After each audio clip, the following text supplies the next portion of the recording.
kado salanuni.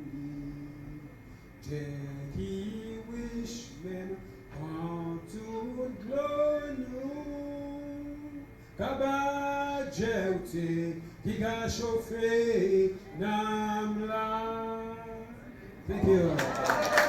Good afternoon. You may be seated.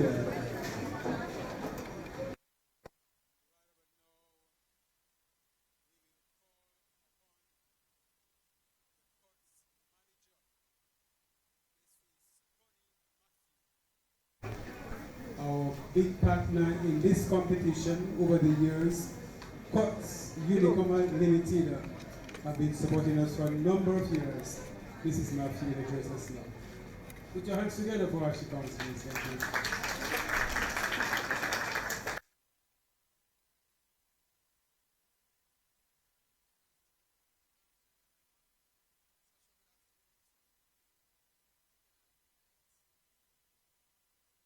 Mr. Rosie Mills, Chairman of DBS Radio, parents, guardians, teachers, judges, students, good afternoon.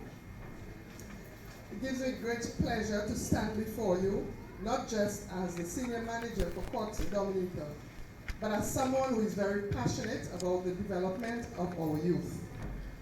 Today is indeed an auspicious occasion for us at Courts, as it signifies that our goal towards building a more literate society is gradually coming to fruition.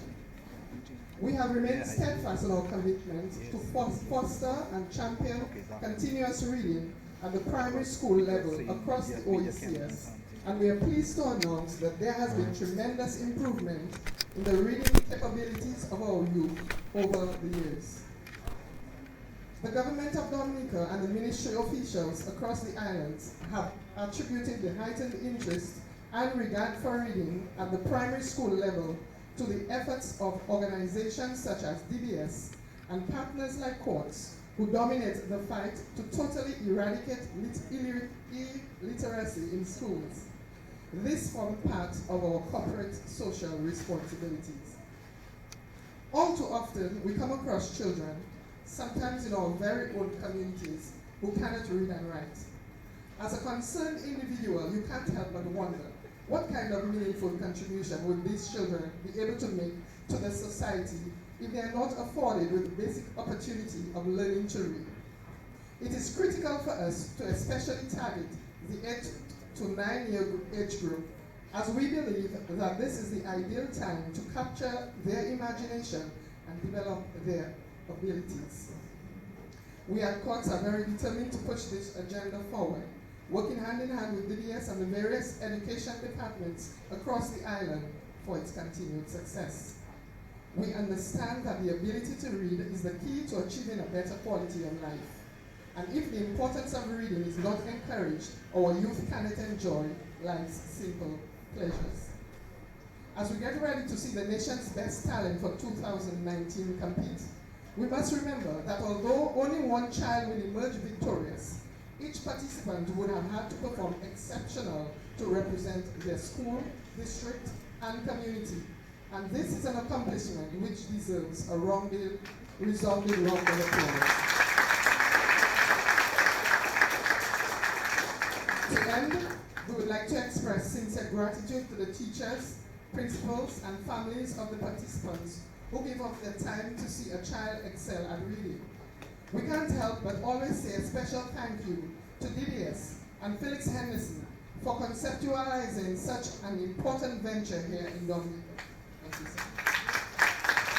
Also to the Ministry of Education, the ministry officials, and the judges, we say a big thank you. I'm going to leave you with this quotation from Margaret Fuller. Today a reader, tomorrow a leader. Let's listen attentively as tomorrow's leaders read to us. Thank you. You were coming up here from Courts Manager. I love that. Today a reader, tomorrow a leader. Oh, that's good. Nice. All right, we continue here. It's been a pleasure working in Courts too. And of course, you know, there's the Courts OECS reading competition from here.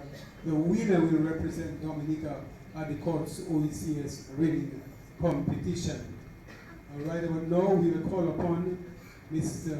Robert Gist from the Ministry of Education. The Ministry of Education has been partner in this competition since its inception, and we're happy to have them with us this afternoon. Put your hands together for Mr. Robert Gist.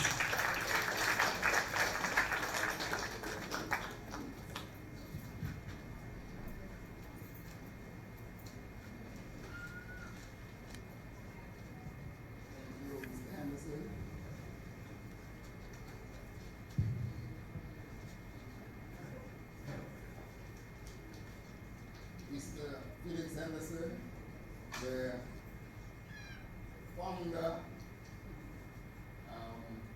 of this reading competition, we started I think 12 years ago. This is his work, this competition. So whenever you have the DBS reading competition, you think of Mr. Felix Henderson. Just as when you think of detergent, we think of Breeze. When you think of reading competition, you think of Felix. Victor Alvin Knight, Mrs. Matthew, manager of Dominica, Mr. Mills, chairman of DBS Radio, our distinguished judges, both for the narrative and the news item, our parents, principals, media, invited guests, the listening public, good afternoon. Oh, and our students, good afternoon. And then there were 10. And out of that 10, 7 boys. When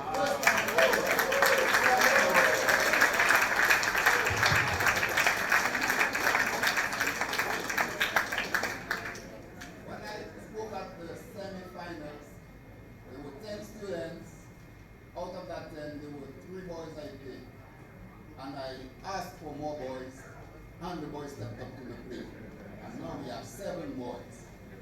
So I am delighted to address you at this finals, the finals of this extremely long reading competition. And I wish to take the opportunity, first of all, to thank Mr. Felix Henderson and his hardworking team at DBS Radio. I don't want to call the names because I might give out somebody and they will say, Mr. Felix, you didn't thank me. I would also like to thank Mrs. Badwell, who has been putting the narratives for every round of this competition together. Also the judges, the other staff members of the Ministry of Education who have served either as judges or as ministry rep or in any other capacity for making this competition successful. Thank you for that. The teachers of the various schools, the coaches, the principals, although I must say that some of them were skeptical about putting a child out for this competition. Nevertheless, all 58 schools had a student represented. And also thanks and congratulations to the students who braved the odds and over and over and over, and in this case, and over, stand in front of this crowd to read again 2 pieces, which I could never have done in my days. Never.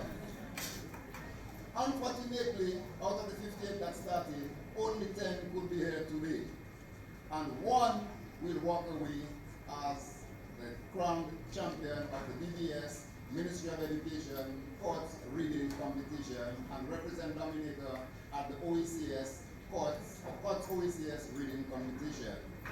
Some of us have been following the competition from the very first one, with 4 participating in the San Sobe Primary School. Some of us have been disappointed. Some of us felt that the judges were not fair. Some of us felt that the judges were too hard. Some felt that the judges were too easy. And some felt that the judge's decision was final. Every year, we speak of the importance of reading. We speak of the importance of reading at the early years. So I'm not going to spend too much time speaking about the importance of reading again. What I will say is that students who are not able to read, particularly at an early age, they will be challenged later in every area, every other subject area. So, we need to work with our students. Oftentimes, we hear the teachers blame the parents. The parents are not helping at home. We hear the parents blaming the teachers. The teachers are too lazy. The teachers do not spend enough time with the children. Oftentimes, we hear parents and teachers and the general public blame the system. While we are all blaming each other, our students are suffering. But many times we see children on the streets playing after school even before doing their homework. Sometimes they don't even do their homework. Oftentimes the children watch TV before going to sleep, as opposed to reading a book before going to sleep.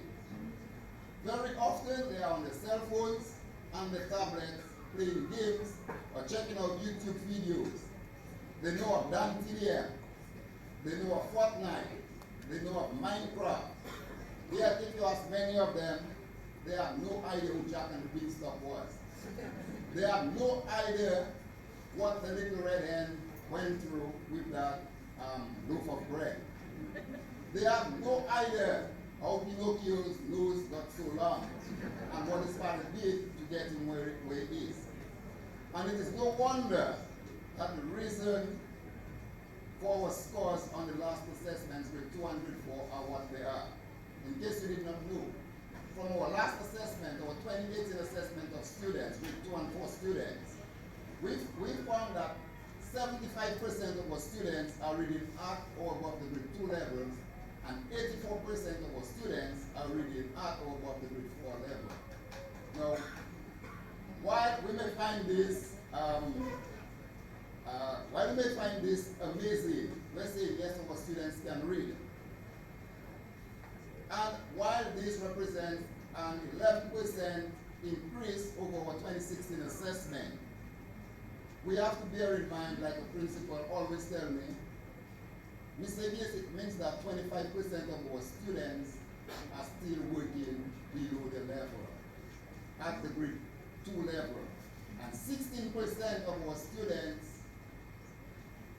are working below level at grade 4. In fact, when we analyze it a little further, we found that at the grade 2 level,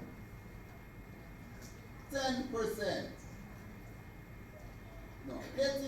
of our students at the grade 2 level were working at least 2 grades below the level.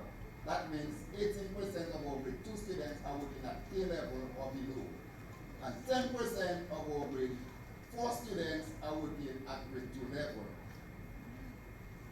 We need to stop playing the blame game. Teachers need to stop blaming parents, parents need to stop blaming teachers, and the public need to stop blaming the Ministry of Education. Now, at the Ministry of Education, we have recognized this problem, and we have partnered with various organizations. One of those we have partnered with is the USAID.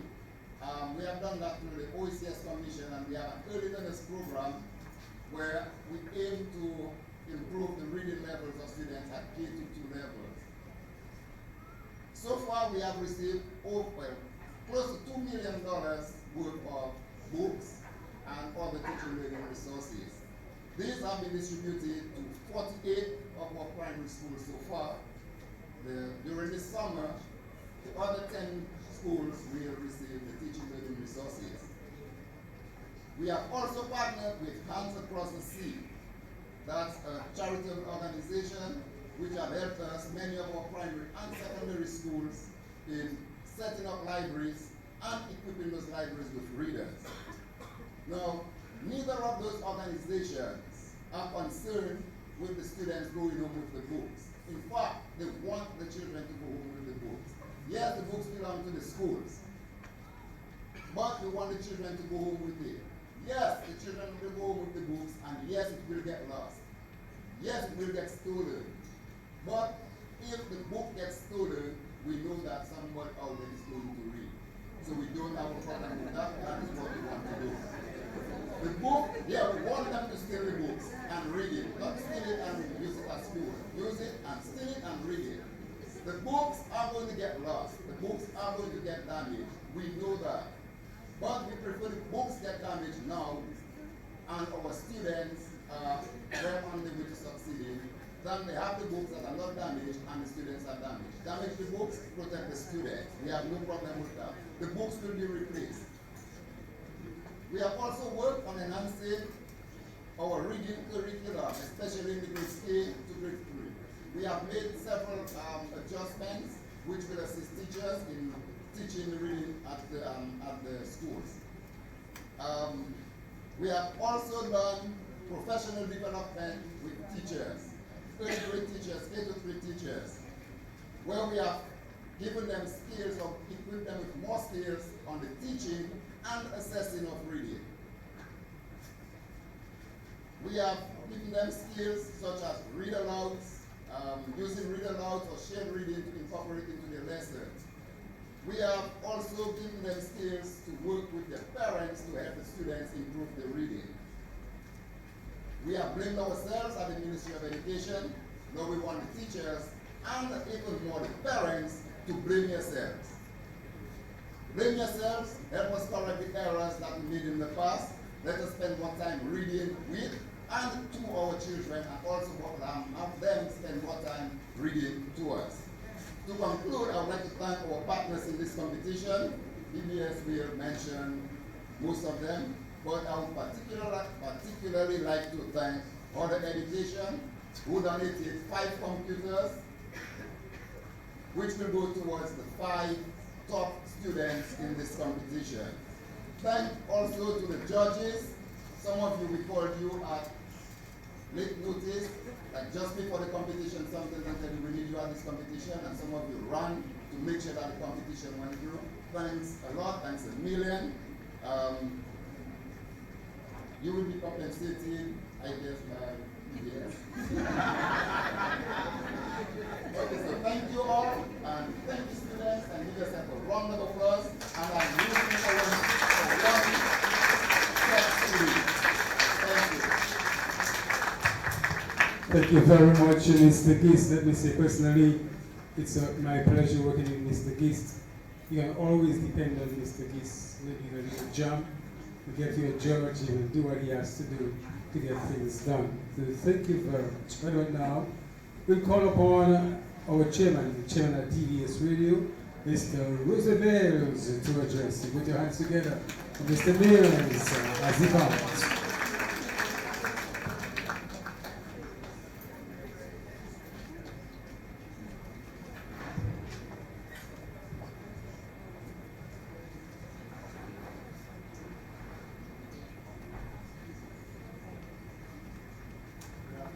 Good afternoon, everyone. I recognize here Tyson, representing the Education Ministry, and also Mr. East. I see here Deacon Knight, also the DON man, Mr. Durham, and our cultural chief, Good afternoon to the judges, good afternoon to the kids, and good afternoon to the rest of us in here. Welcome. I'm not going to be half as long as the gentleman before me.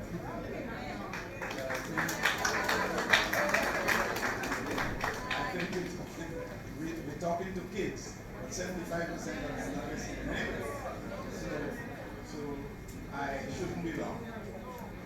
Suffice it to say, it is not sufficient that the Ministry of Education identify with the reading competition and courts-sponsored program, and parents of the reading participants who are here to support the kids without recognizing the initiator or the engineer of the program in person of the science.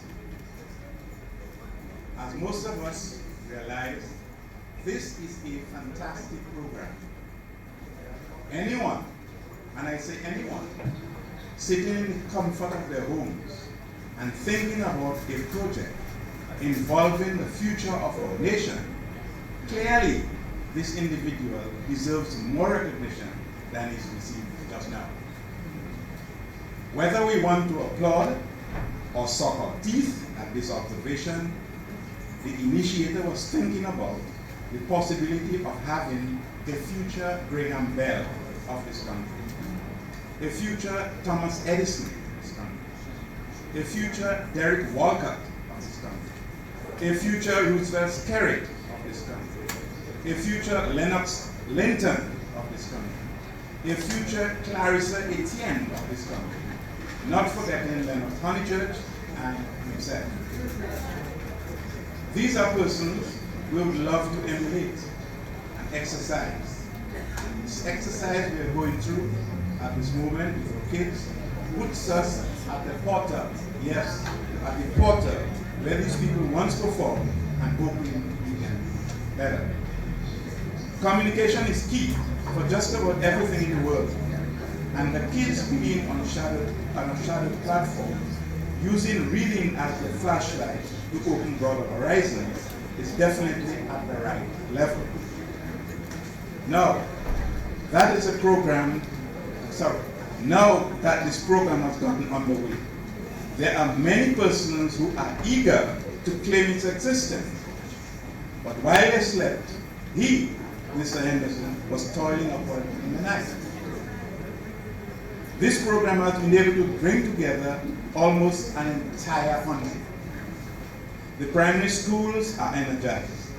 Teachers, educators, the education ministry, parents, and forward-thinking persons all moving in a particular direction in a futuristic mode so that it is not only, hey, my child didn't do the week and I want him to win the prize. But while we think of prize, some parents are not even in support of the mode that we're in. And 10 years from now, we may see those who have persevered being left on the wayside. So it is time for us to wake up and do what we have to do, utilizing all the relevant departments to ensure that our students 10 years from now will be able to take a positive thought and nurture it in a particular direction. Let us all be proud of this drive that will take us to the next level. The kids that I see here have obviously done well. They have been able to tackle, using a football term, and dribble out a lot of their comrades. And for this I say, great. Continue the drive. And even if you don't know what is around the corner, just knowing who is in control of that vehicle is enough for your safety, and you will be in good hands. Thank you very much for being listening.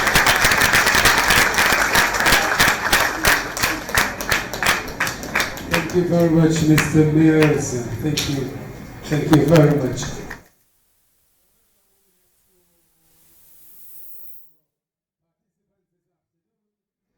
Our 10 participants, let me say good afternoon to you. Good afternoon. What's your name, please? My name is Ian Oscar. Okay, and you had lunch this afternoon somewhere? Yes. At the Garaway Hotel. At the Garaway, did you enjoy the lunch? Yes. All right, thank you. Put your hands together for a yarn. Hello, good afternoon. Good afternoon. And your name, please? Leah Joseph, Leah Joseph representing. Burn Christian Academy. All right, and you went somewhere for lunch too today, did you? Yes. How was that? Garaway Hotel. Yes, Garaway Hotel. You had a good lunch there too. Yes, sir. All right, put your hands together for her.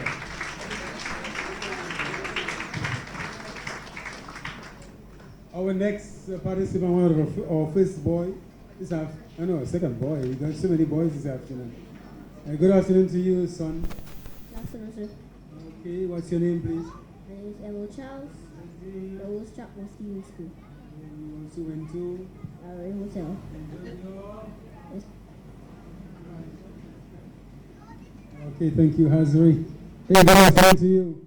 Hello. And, how are you this afternoon? Fine. Are you ready for this afternoon's competition? Yes, sir. Okay, and you went to Garaway too? Garaway Hotel. Yes, I thought I saw you there. Did you enjoy your lunch? Yes. All right. Put Put your hands together for him, please. One of figures in the competition this afternoon. Hi, good afternoon to you. Good afternoon. Your name, please. Kianelia Barry. This is Kianelia, right? Not Kinelia, Kianelia. Right, representing. Atkinson Primary School. And of course, you enjoyed your lunch Yes. at your home this afternoon. No. At the Garaway Hotel. Gallery Hotel, of course, not afternoon. Put your hands together. Yeah. Hey, good afternoon, son. Good afternoon. What's your name, please? My name is Rowan Thomas, Rowan Thomas representing. the Pioneer Perk. Okay, and you too had a good lunch Yes. at. Garaway Hotel. All right, thank you. Let's hear it for him. Good afternoon. Good afternoon, sir. Your name, please. My name is Jonathan McCall Theophil. Jonathan McCall Theophil. My goodness. And that name sounds like greatness to me. You had lunch somewhere. Yes. You forgot somewhere? Where? At the Botanical Gardens. Yeah, we had lunch at the Botanical Gardens. Yeah, we gave you a bird, a roasted bird at the gardens. At the gardens you had lunch? You mean you had two lunches, one at Gary and one at you went about two gardens afterwards? Actually, I bought my lunch by Perky's Pizza, and then I went to the Botanical Gardens Oh, you from the what school? from the St. Mary's Primary.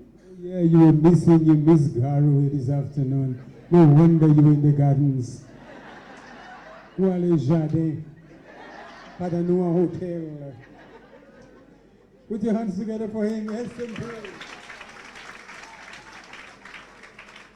And you, my friend, good afternoon. Good afternoon, sir. Your name, please. Khalid James Collier. Yes, Colleen. Khalid James Collier. Okay, good. And you had lunch too. Garaway Hotel. Yes, you enjoyed your lunch? No ice cream. You enjoyed the ice cream. Well, if you didn't know they had ice cream, eh? And did you scream? You said ice cream. It was tasty enough to scream. What about you? Good afternoon to you. Good afternoon. All right, what's your name, please? Sienna and Andrew. Okay, representing. The St. Martin Primary School. So you had the Garaway, didn't I? Yes. You enjoy? The ice cream. Everybody love ice cream. Cheers. Hey, friend, what's up? What's up? Salason Gunam. What's your name, please? Saquon Maffey.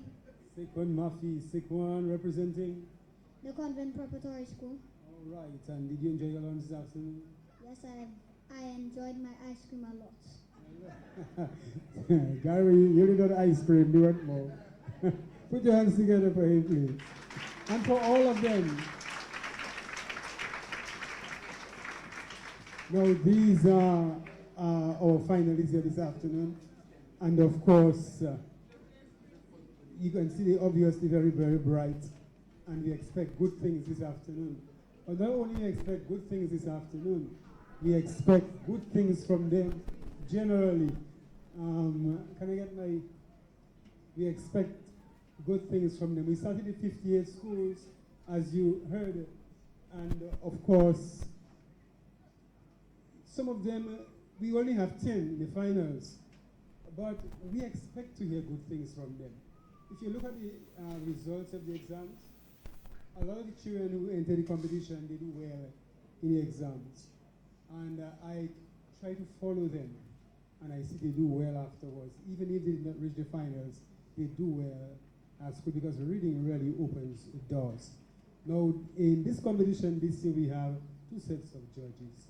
We have one set for the first round in narrative, and of course, in the new section, I will introduce them later.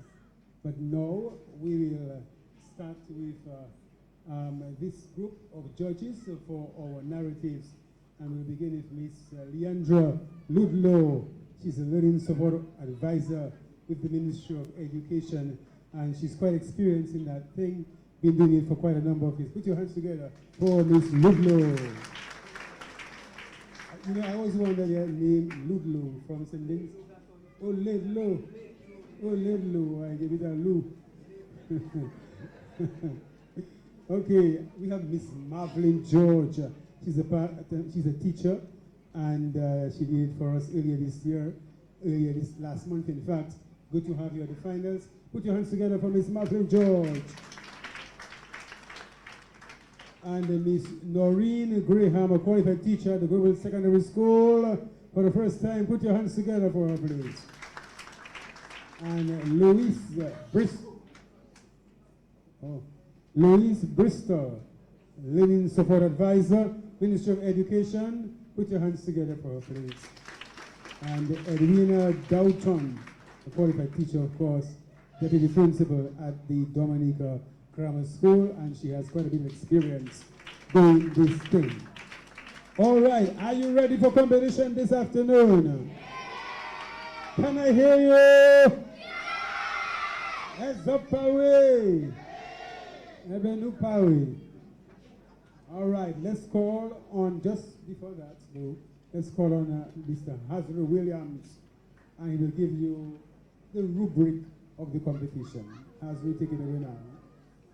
Thank you, Mr. Henderson. I would like to say good afternoon to all of you present here with us.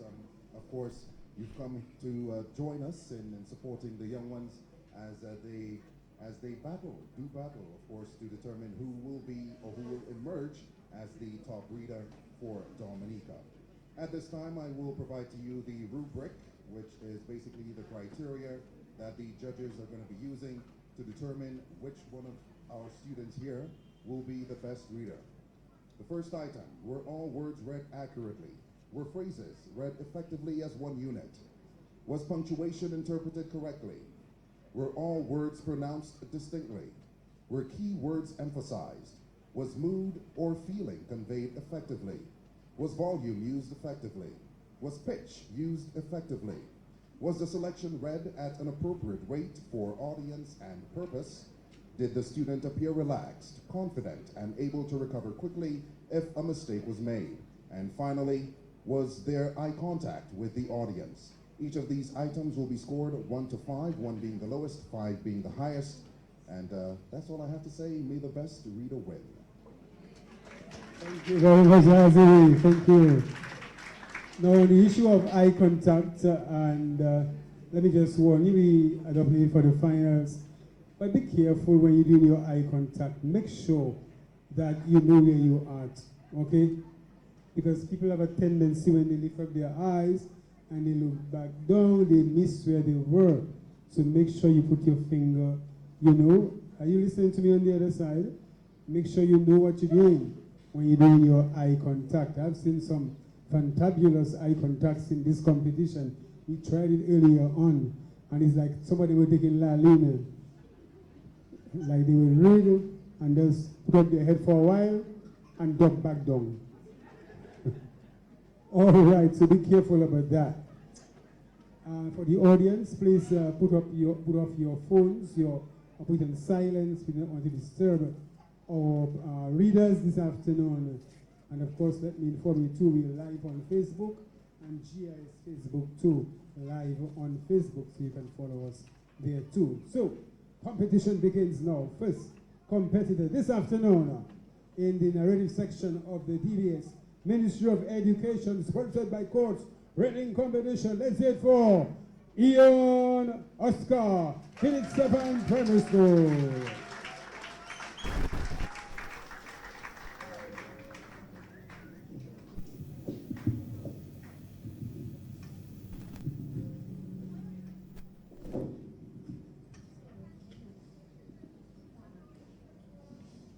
There was a time when Tiger walked on 2 legs. That was in the faraway days before Crab got a hard back and before Turkey got his bald head. In those days, the peacock had pretty legs, to match his fine feathers, and all flew about by day and not by night. In that old time, Tiger walked on two legs, and all the animals bowed to him. Now in the village near Tiger's home, there lived a pretty girl, Miss Selina. She could smile and she could laugh and sing. And when she smiled, everyone loved her. Monkey, goat, Sister Cow, and Mr. Anansi. When Miss Selina laughed, they loved her more than ever. When Miss Selina sang, then they loved her most of all. Goat, monkey, and cow sang just to keep company with her. But Mr. Anansi did not sing. He wanted to marry Miss Selina, and he knew that she would not like his voice if he started singing. No one in the forest liked the noise that Mr. Anansi made when he sang. Tiger also wanted to marry Miss Selina. Every evening, he walked down the road to call on her, dressed in his best suit, walking fast on his two legs. When he met Anansi at Miss Selina's, he would say to himself, "What a silly, stupid man this Anansi is, thinking that he has a chance of marrying Miss Selina when I am around." It was difficult to tell which of the two Miss Selina liked best. Now she would smile at Anansi, and now she would talk with Tiger. One evening, before Tiger arrived, Anansi said to Miss Selina, "Last night, you talked a lot with Tiger, as if you didn't know who he really is." "Why, Tiger is Tiger, of course. What else could he be?" "Ah, but you don't know his history," Miss Selina said Anansi. "I thought your friends would have told you." "History? I don't know what you mean, Anansi." "Didn't you know that Tiger was my father's old riding horse?" asked Anansi. Miss Selina didn't like the idea of getting married to anyone's old riding horse. She was a proud girl and very dainty in her ways, she said. "Tiger is a fine, strong man, Anansi. How could he be your father's old riding horse?" "Why, I used to ride him myself," boasted Anansi. "I used to ride him myself when I was small." "Fine and strong indeed. I will prove that what I say is true." Anansi hurried away while Miss Selina wondered what to do. Let's wait for Ian Oscar, Ken Savannah, Primary School, our first competitor here this afternoon. Of course, animals making their break. And the government is also making a break. And of course, malpaling each other. He spoke about crabback, hard crabback, and about turkey walking on two legs. Was it turkey or one of them? Tiger walking on two legs. Strange, but there was a time the Bible says that the snake walked on two legs. Can somebody verify that? The snake never crawled before, you know. You know that? You watching me like, it's after it was cursed, you know, it began to crawl. You can imagine that long thing walking on two legs coming at you. Yeah, snake walked on two legs before it was cursed. and he began to walk and began to crawl. Our first participant here this afternoon, we are one of 7 boys, and we move on to the next round, next competitor. Our judges are ready, so we'll call upon number 2 from the Iberian Christian Academy. Let's hear it for Mia Joseph.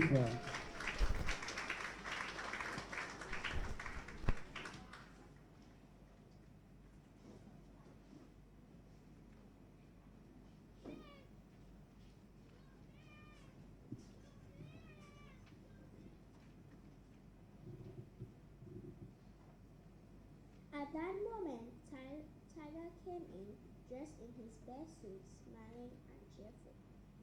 Miss Selina said not a word to him. When he looked at her, she looked away.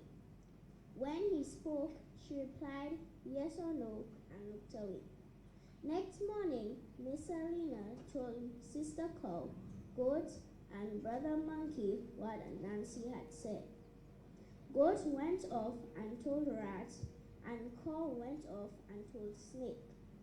Well, said Snake, the only thing to do is to tell Tiger and hear what he has to say. But who will tell him? When Tiger is angry, you know how he goes on roaring and leaping all over the place. Miss Alina herself must ask him, said Rat. When Tiger turned up that evening and found Miss Alina still unfriendly, he asked, Why, Miss Alina, what has happened? Tiger, tell me the truth, she replied. Are you Nancy's father's old riding horse? What did you say? Roared Tiger, forgetting for the moment that he was speaking to a lady and springing up from his armchair. Not so loudly, Tiger. I only asked you a question. That rascal Nancy, do you believe him? But he says he can prove it, Tiger. I told Cow and Goat, and they told Rat and Snake. None of them can tell me if it is true. How can I marry anyone's old riding horse? Cried Miss Alina with tears in her eyes. Tiger rushed out of the house roaring. Bring Goat, bring Cow, bring Monkey, bring Rat, bring Snake. I will bring Nancy. Even when he was out of sight, Miss Alina could hear the roaring in the distance. And Nancy heard the roaring too. He knew it was Tiger coming in a rage. He heard the noise drawing nearer and nearer. He could make out the words, Bring Nancy. The roaring grew louder and louder and louder. At first far off, then nearer. I'll bring Nancy. I'll bring Nancy. I'll bring Nancy. And Nancy scurried into his room, barred the door, barred the window, jumped into his bed, and wrapped his blanket round himself. The heavy door shook as Tiger beat on it. Come out, Nancy, he roared. Tiger rattled the door, shook it, and threw himself against it. One hinge gave. Tiger kicked the door, beat against it, and the door fell with a crash. I have you know, he cried, while Nancy moaned and groaned in the bed. I have you know. I'll kill you for what you said. That's what I will do. Let's say for Mia Joseph, Iberian Christian Academy. All right, big conference among animals. Guinea Pon Saudi. Almost like human beings. Of course, animals can talk, just somebody's imagination. That's what people do. Talk at your back, and they cannot face you. They run to hide most times. Isn't that true? People bad talk you. They bad talk you. And when they see you, they say, good morning, Mr. Henderson. Sometimes you can see people, you can actually see people bad talking you, you know. Just give anybody the chance, just pass and wait 10 seconds and turn back. And you can see the flushed look and embarrassed look on their faces sometimes. But human beings, that's who we are. People say things just for saying sometimes, and they don't really mean it. Even if they mean it, they can assist you to say it. All right, we continue here at the PSU DBS Ministry of Education, sponsored by Courts Reading Competition. And we want to thank all our other partners who are partnering with us to bring this competition. Since we started on the 3rd of June last month. Our next competitor from the W.S. Stevens Primary School. Let's hear it for Emil Charles.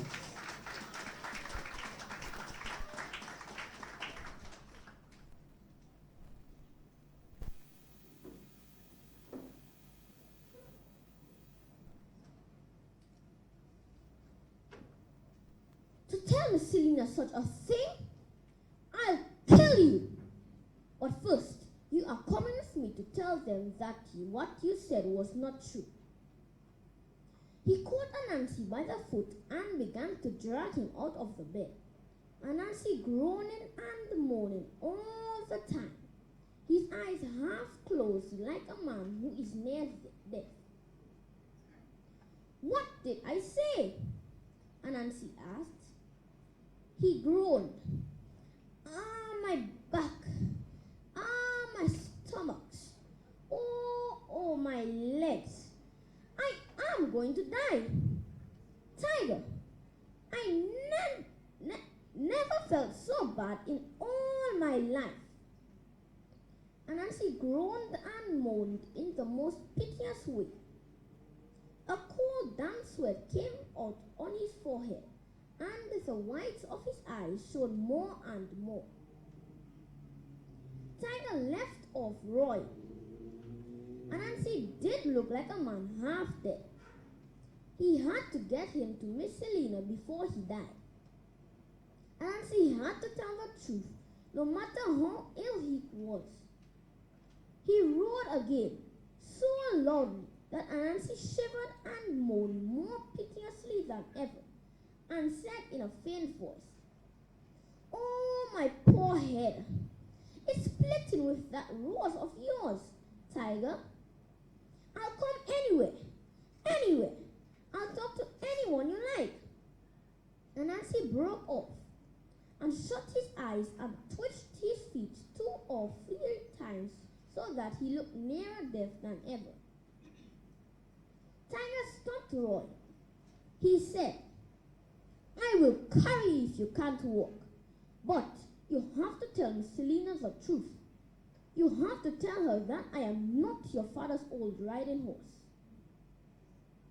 Tiger began to roar again, and Anansi began to shiver like a man with ague, and he opened and closed his mouth as if he were going to die. When Tiger saw how ill Anansi looked, he stopped roaring and said, "I will carry you, and you will tell the truth, and by that time, if you are not dead, I will kill you." "I will come, but you must carry. Anansi stopped. He seemed too weak to say more. "You get on my back, Anansi, after you have told Miss Selena and Rat and Snake. Come, I will carry you, and afterwards, if you are not dead, I will kill you." "But Tiger," whispered Anansi, "the blanket. What about the blanket?" shouted Tiger in a half roar. Oh, my poor head. I am almost dead," moaned Anansi. "But I will do what you say." Oh, the blanket, Tiger. Spread it on your back so I can sit on it. Oh, I am dying. I can never get there without my blanket to sit on. Ladies and gentlemen, that was Emil Charles, DBS Stevens Primary School. All right, Anansi Lagoni, Kakatwiska point. Oh, my back, my stomach, my legs. I'm going to I'm already, I'm already. That's the same Anansi, remember? Students, I'm sure you remember that. Or remember that when I think there was a famine in the land or something like that, and there was no food, and then he got 2 bananas. Was it 2 plantains? Yes. And he gave each of them a plantain. There's 4 plantains here. Yeah, and then afterwards, there was none for him. And he said, I gave you all the plantain, and I get nothing. And oh, they all felt sorry for him. And each of them gave him a half a plantain. And he had more plantain than all of them. And Saladi, so Buki be a Malay. But it's good to be smart though. Wisdom is the principal thing. In all what you get wisdom. Wisdom will bring you before kings. Wisdom will make a way for you. Wisdom will give you knowledge of witty inventions. That's what wisdom does. Wisdom, of course, is different from tricks. Wisdom is different from tricks. And people who are very tricky. All right, we continue here. Number 4, our judges are ready. From the Grand 4 Primary School, let's say for Isaac Roberts.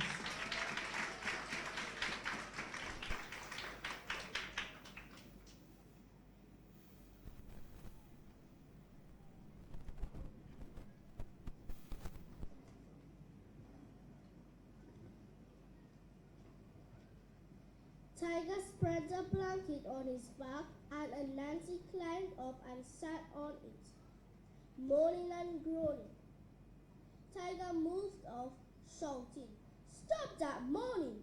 You tell the truth, and if you are not dead, I will kill you." "Tiger, Tiger," groaned Anansi, almost falling. "Tiger, let me fall, let me die. Put me down, let me die." "I won't let you die," roared Tiger. "You tell Miss Selina the truth, and afterwards I will kill you." "Very well," moaned Nancy. "But if you don't want me to fall and kill myself, give me that old piece of rope to hold on to." "Yes," said Tiger, thoroughly alarmed at Nancy's groaning and moaning. "Here, I will tie this end round my neck and you hold the other." Tiger hurried along, and Nancy sitting on his back on the blanket and holding the end of the rope that was round Tiger's neck. "Softly, softly," groaned Nancy. "Oh, oh, the wasps and flies. Oh, oh, I am dying. I am dying. Stop, stop, Tiger." Tiger could feel that something had gone wrong with Anansi. His one thought was to get him to Miss Selina's house alive. "What do you want, Anansi?" "I want that stick to keep away the flies, wasps and flies." "Point and moaned Anansi, pointing to a thick stick, just to keep away the flies. "Oh, my back, oh, my stomach, oh, oh." Tiger handed the stick to Anansi and hurried along. He had to get to Miss Selina's house while Anansi was still alive.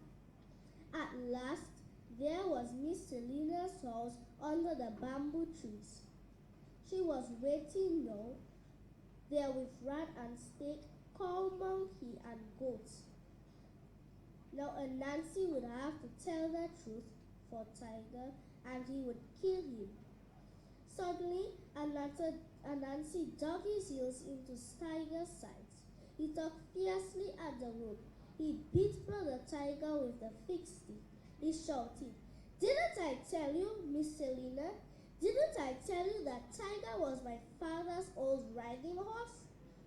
and Nancy dug his heels harder than ever into Tiger's sides and shouted, "Give up! Give up!" Tiger was so ashamed that he ran as fast as he could past the house towards the forest, trying to shake Nancy off his back.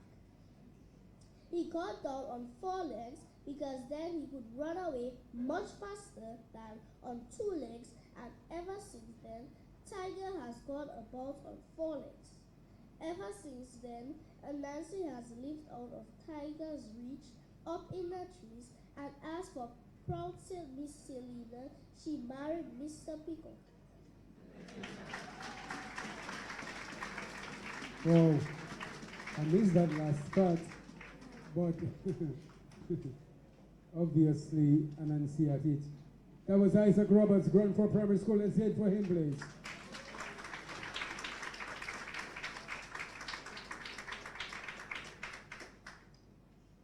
Reminds me of when he said, "I'm dying." There was a guy at DBS where, in fact, I can say Curtis Matthew, somebody broken open his vehicle at DBS, and that person was Gravity.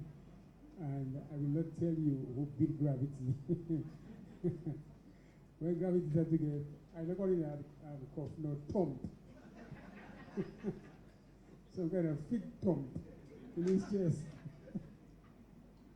Gravity said, "Oh, I almost got his name." He said, "I died." He said, "I got his name again. You don't see I died then." Stop, I died.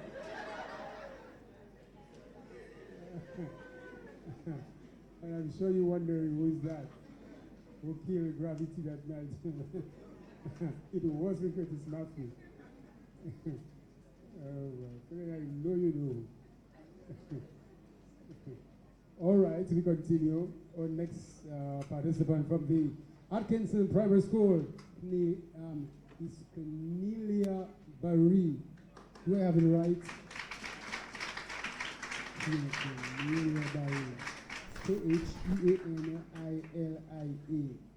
Cornelia Barry.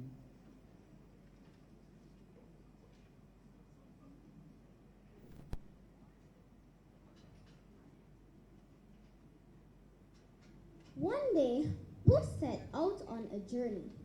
She loved to travel often, spending days away from home, exploring in the woods and through the savannah country. During her travels, she lived by hunting, for she was expert in finding her food. Her sharp eyes marked quickly a lizard hiding under the tree, disguising himself by taking on the white-gray of the tree trunk or the dull brown of the leaves that hung like tongues from the branches.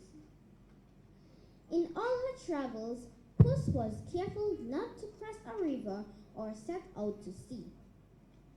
She was afraid of water.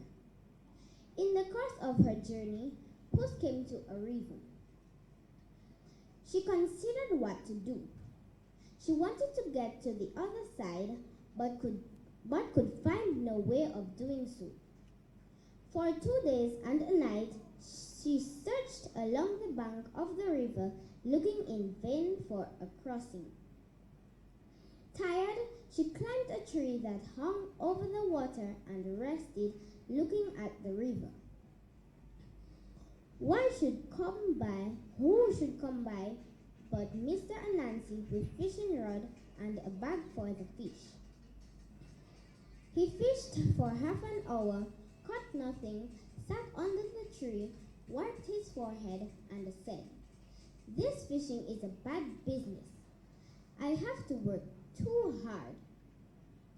Time to rest now."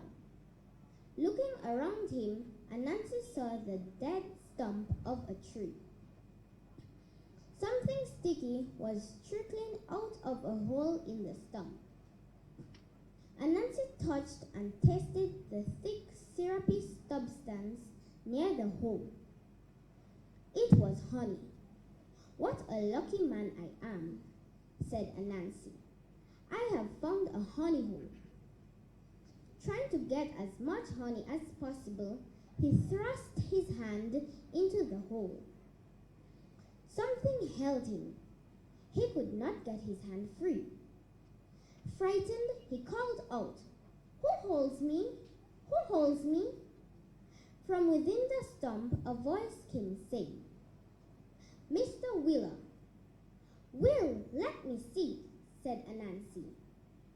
The hand that was holding Anansi lifted him off the ground, wheeled him around 7 times, and threw him 50 yards. Fortunately for Anansi, he dropped on a large heap of dead leaves and tree moss. The fall stunned him so that he lay unconscious for a 5-minute interval. If it had not been for the bed of leaves, he would have been killed.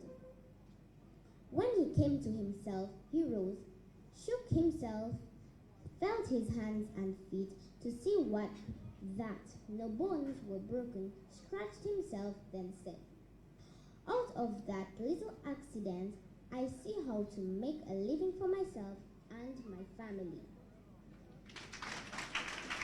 And that was Cornelia Barry, Atkinson Primary School. Okay, let me ask you a question. Maybe you can answer. I like to ask this kind of questions. What is a bread? What is a this? What is a that? What is a cat weaver? A cat weaver. Anybody knows what's a cat weaver? Nobody knows what's a cat weaver here? Oh my goodness. You know what's a cat weaver? They must say wheeler, weaver. Weaver, a cat weaver. Anybody want to try and get a gift? Anybody? A kind of bench. Well. Wow, I'm sure Mr. Knight will know that. And Tim Raymond Lawrence will know that. For sure.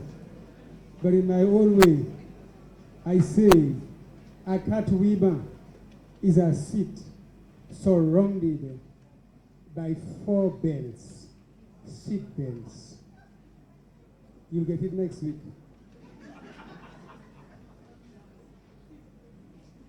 You don't know a cat weaver is the old time panties the old ladies used to use? They use flower bags to make the like a little box of shorts. And 4 strings. Yes. You tie it up there, 2 there, and 2 on that side. So they call it cat weaver. And cat cord too. You know? So when my grandmother used to go in on the pole, she had to do that and untie it, go down and take her pipe and smoke. Now pipe and the other one is a pipe combination. You know? But in my own way I say, a cat weaver is a seat surrounded by 4 bells, seat bells. Afternoon. You got it now, right?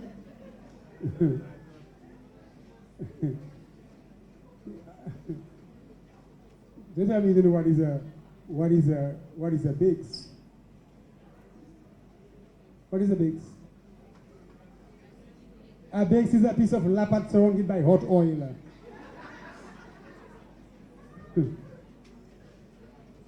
Okay, we continue. Next competitor from the Pioneer Preparatory School, Ruan Thomas.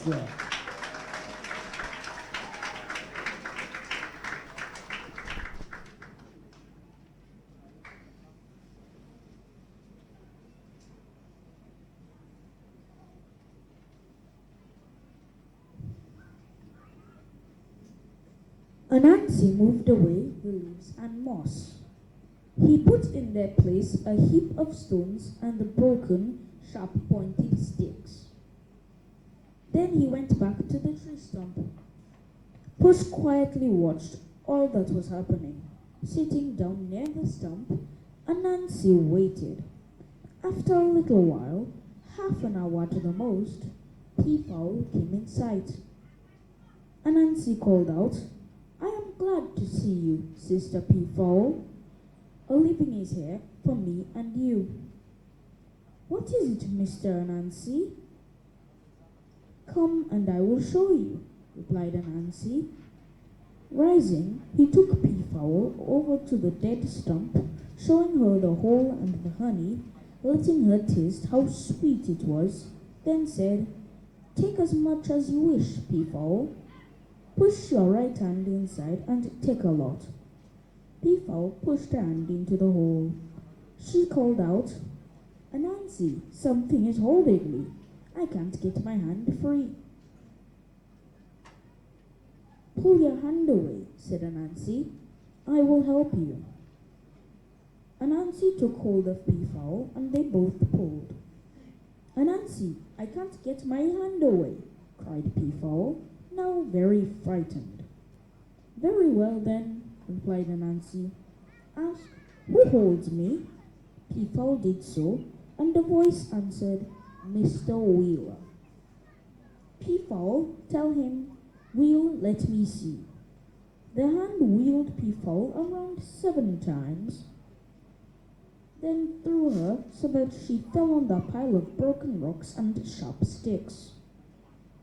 Anansi ran along with his bag, put Peafowl's body into it, and returned to his place near the stump.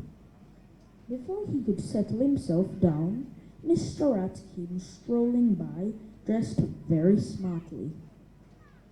He was on his way to see Miss Mouse. Anansi called out to him, "I like to see a man dressed up like you are, Mr. Rat. I am glad to see you." "I just bought this suit," replied Mr. Rat, "but it cost me a lot." "Well, I can show you an easy way to get money," said Anansi. "I wish you would," said Rat. If I had enough money to live on, I would have married Miss Mouse right away."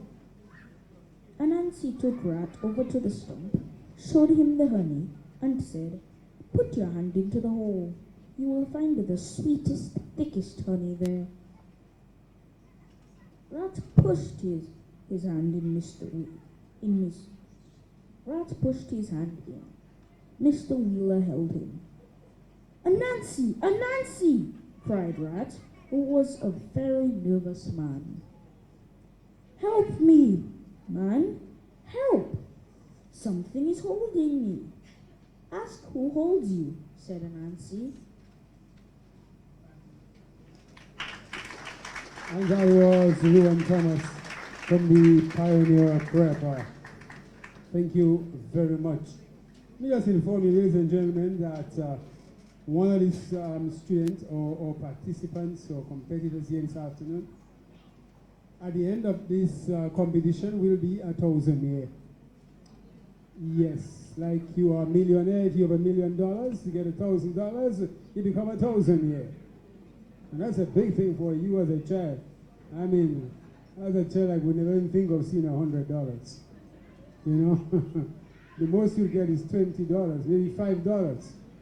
My mother used to go to town with $20 in a wire basket and come back full.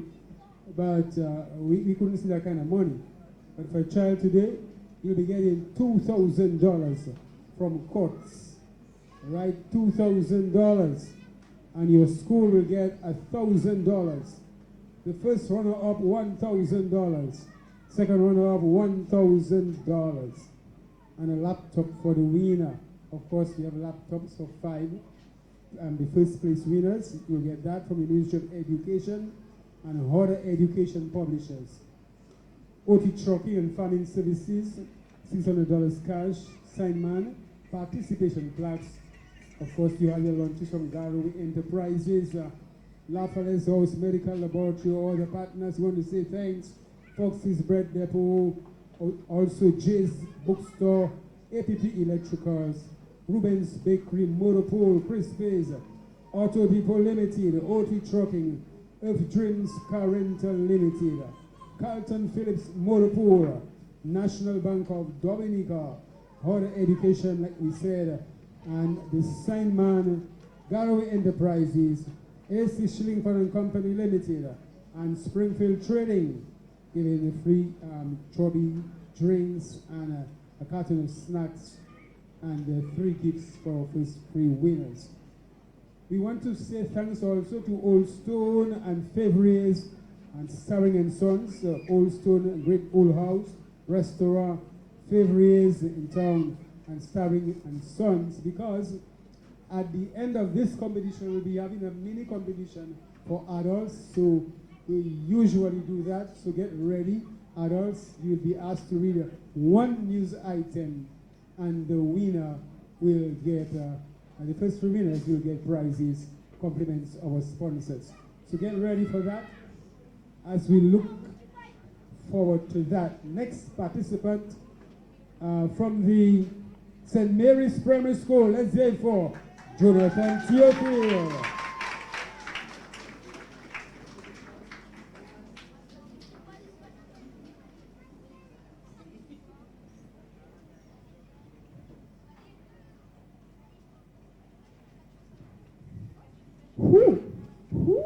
Who is holding me? Stammered Rat, who was so terrified he could hardly utter the words. The voice from within the stump said, Mr. Wheeler. Oh, Mr. Yacht, said Anansi. This is easy. Tell him. Will, let me see. Mr. Wheeler wheeled Rat round 7 times and threw him. Anansi ran along, picked up Rat's body, put it in the bag, and returned. While Anansi was gone, Puss climbed down from the tree. After Anansi had returned to his place near the stump, Puss came walking by. Anansi was very glad to see her, for Puss was plump and likely to be very tasty. He called out, Good morning, Puss. I am very glad to see you. And why are you so glad to see me, Anansi? Asked Puss. Walk over here, my good friend Puss, my dear sister, and I will show you why I am so glad to see you. Come and see how we can both make a living. Puss went over to the dead stump with Anansi. Look at all that honey, Puss. Taste it. Puss pretended that she could not see the honey. She said, Honey, Mr. Anansi, I don't see any honey. Give me some to taste. Anansi touched the honey on the outside of the stump with his finger and gave it to Puss to taste. Puss said, Yes, this is very good honey, Anansi. Very good honey. What a pity there isn't more of it. Now that you show me, I can see it glistening on the tree stump. What a pity there is so little of it. If there were a lot, we could make a good living. But there is a lot, Puss, said Anansi, angry. There is a lot in the hole. Just put your hand in. Anansi, I don't see a hole. Is it here? Puss pushed her hand away from the stump. You must be blind, Puss, shouted Anansi, who was fast losing his patience. My mother told me you were stupid, but I never believed her until now. Here is the hole. Here. Puss pushed her hand in the other direction. Here, Puss, here. Watch my hand. Losing his temper completely and eager to catch Puss, Anansi accidentally thrust his hand into the hole. Wheeler held Anansi's hand. Anansi began to cry. Tears fell from his eyes. Thinking of the jagged stones and the sharp pointed sticks, he cried out, "Puss! Something is holding me!" Puss said, "Ask who holds you."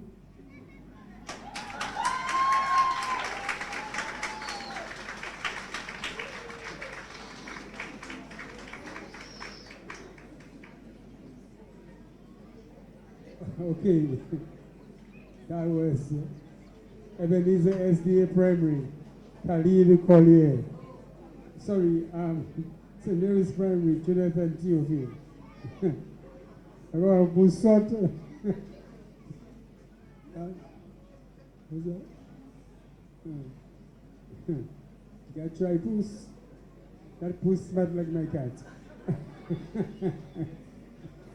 Oh my goodness. Anybody eat Puss meat already? Cat meat? Yeah.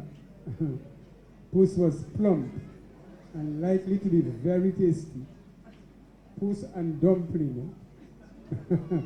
I had it one time in Granby with lentils. I didn't know what until afterwards. But my uncle, if he's listening, my cousin Smokey. Smokey loved cat. And if anybody loved cat more than Smokey was a man called Gum. I used to call him Dumbway. I interviewed him on the radio on a spelling school many years ago. And he had 42 cats in 38 days. Now that is a catastrophe. He had no hands though. He had no hands. He told me, say, Moki, manage Jashat. He would direct them how to steal it, how to clean it, how to cook it. But he would eat it. All right, our judges are ready. We move on. Next competitor from the Ebenezer SDA, Khalid Collier.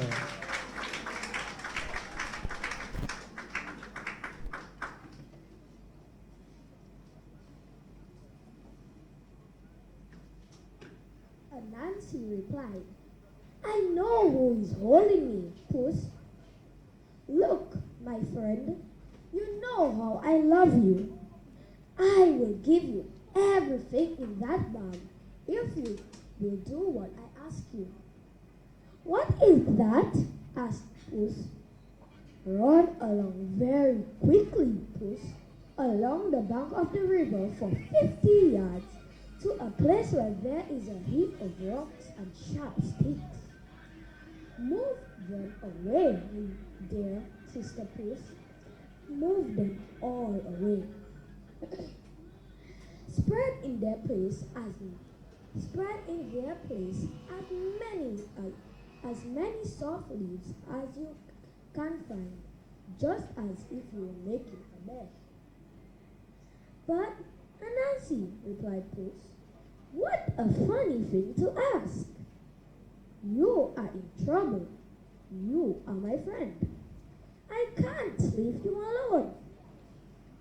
"I know what I am asking you to do," said Anansi, "and you must do it quickly. Pull out some of the long, dead banana leaves from the tree and spread them out. Put some moss also. Make the place soft, soft." "Well," said Puss, "I really don't like leaving you here, but I will do what you ask." Puss ran along and removed the rocks and sticks, though not all of them, for she meant to teach Anansi a lesson. She spread the leaves and moss, but didn't quite cover the remaining stones. Then she hurried back. She found Anansi in a state of desperation, with beads of perspiration on his forehead. While she was yet a long way off, he called out, "Did you do it?" "Everything is ready, Anansi." "How do you mean that everything is ready?" asked Anansi anxiously. Did you spread a lot of banana leaves, Puss?" Everything is ready, I think, Brother Anansi. Look, Puss, you had better run back to just to make sure. Run and bring me one of the banana leaves so I will know you have done what I asked. Puss went away for 10 minutes and returned without the banana leaf. She said, Anansi, you must believe me. Everything is ready. Anansi felt the grip on his hand tightening. He knew he had no more time. Trembling, he asked, Who holds me? Mr. Wheeler. Mr. Wheeler. Wheeler? Let me see. The hand wheeled Anansi around 7 times and threw him. He fell onto the bed of leaves, but he hurt his leg on the rocks that Puss had left behind beneath the leaves. Puss picked up the balm with peafowl and rat in it and went on her way home. As for Anansi, to this day he walks with a limp. All right. Dominica SDA Attorney Khalid Collier. Thank you very much. Good test Puss. Listen there. The whole lot you dig for somebody, you'll fall in it. And that's what he was trying to do. Dig a hole for his friends. And he eventually fell into that hole. Do unto others as you would like them do unto you. And that's the golden rule. And that be good for each and every one of us to learn. Treat people as you like people to treat you. But of course, sometimes we do not love ourselves, so we do not know how to treat people. Some people do not love themselves. Some people cannot understand love. They cannot receive love, unfortunately. And a lot of times not because of their fault, because of the experiences, what they went through, what they've been through. So it's difficult to accept love. If you can't accept love, you can't love yourself, then you can't love anybody. All right, so we continue our next participant from the St. Martin's Primary School. Let's say it for Sienna Andrew.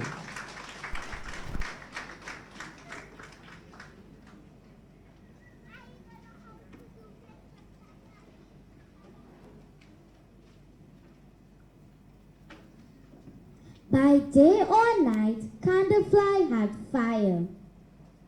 If Dog had to go out late at night, he got Candlefly to go ahead and light the way through the bush. Whenever Mrs. Pig knew that she would be late getting back from the market, she paid Candlefly to show her the way home.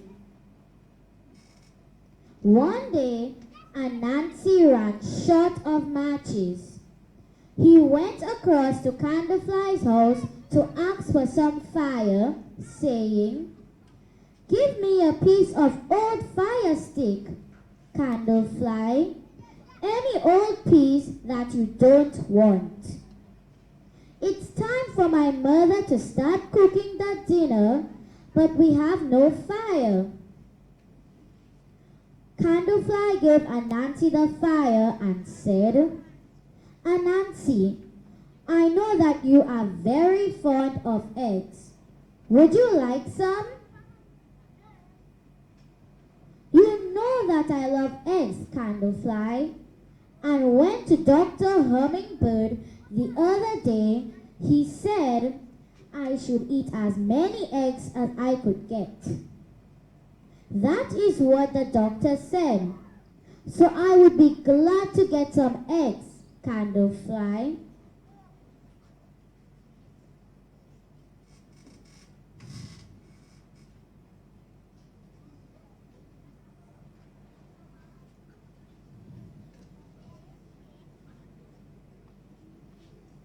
Anansi went home with the eggs and fire.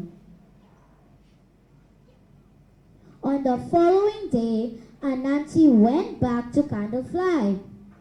He said, I need more fire, and those eggs that you gave me yesterday were very good. Very good indeed. When my mother tasted them, she said they were much nicer than the eggs she gets in the market. Where do you buy your eggs, Candlefly? Candlefly gave Anansi fire and 4 eggs, but did not tell him how she got the eggs. Anansi was back the following day asking for fire. Candlefly gave him the fire and 1 egg. He set off home, but stopped halfway, put out the fire, ate the egg, and returned to Candlefly. Look, he said, the fire wasn't good. It went out. Candlefly gave him more fire. Anansi waited to see if she would give him another egg. He waited and waited, but Candlefly went on with her work, paying no attention to him. Finally, he said, Cousin Candlefly, the fire is burning my hand. Give me 1 egg. If I put some of the egg yolk on the burn, it will get better quickly. Very well, Anansi. I will give you another egg, and since you like them so much, I will take you to a place where you can get eggs easily, as many as you like. But you must not come until darkness begins to fall.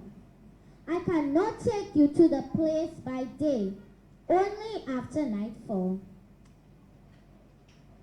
Next day, Anansi walked about restlessly, waiting for evening. Before lunch, he went to the village and borrowed from shopkeeper Dog the largest bag he had. All right. And that was the Zimbabwean from Sienna Andrew. I suspect we will sell Anansi tonight to Voas. Any of you had to go and get fire for your mother? Firewood at somebody's, at a neighbor? Any of you know that? Can I see your hand if you did that? Yeah. Our children today will not know that, you know. But go by the neighbor and get a piece of firewood to light the fire. Oh, yes. And tell her, if she have garlic, give me a piece. And those kind of things. Our children don't know that. You guys are very blessed. You are very fortunate. You know, we did all the quading. Or you didn't know what it is to go on quading. You know, child abuse, we call that today. And the parents would send you for the firewood, send you as if she ever dash in, or if she has some figure. You know? Oh boy, those were the days.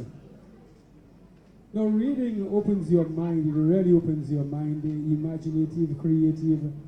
And when you hear Mrs. P, what do you see? Can anybody tell me when you hear Mrs. P, what do you see? Mrs. Pig, which means a pig that is married.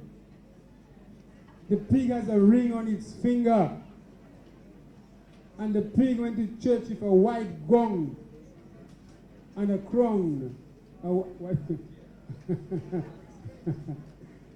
Now you can say so many things about the pig. Just use your imagination. And I can see the pig standing by her husband to be, holding hands on her hind legs. You got it with me? All right. That was number 9. We go to number 10. the final of the finals, the final first set narratives. Let's hear it for the Convent Preparatory School, Sequin Murphy.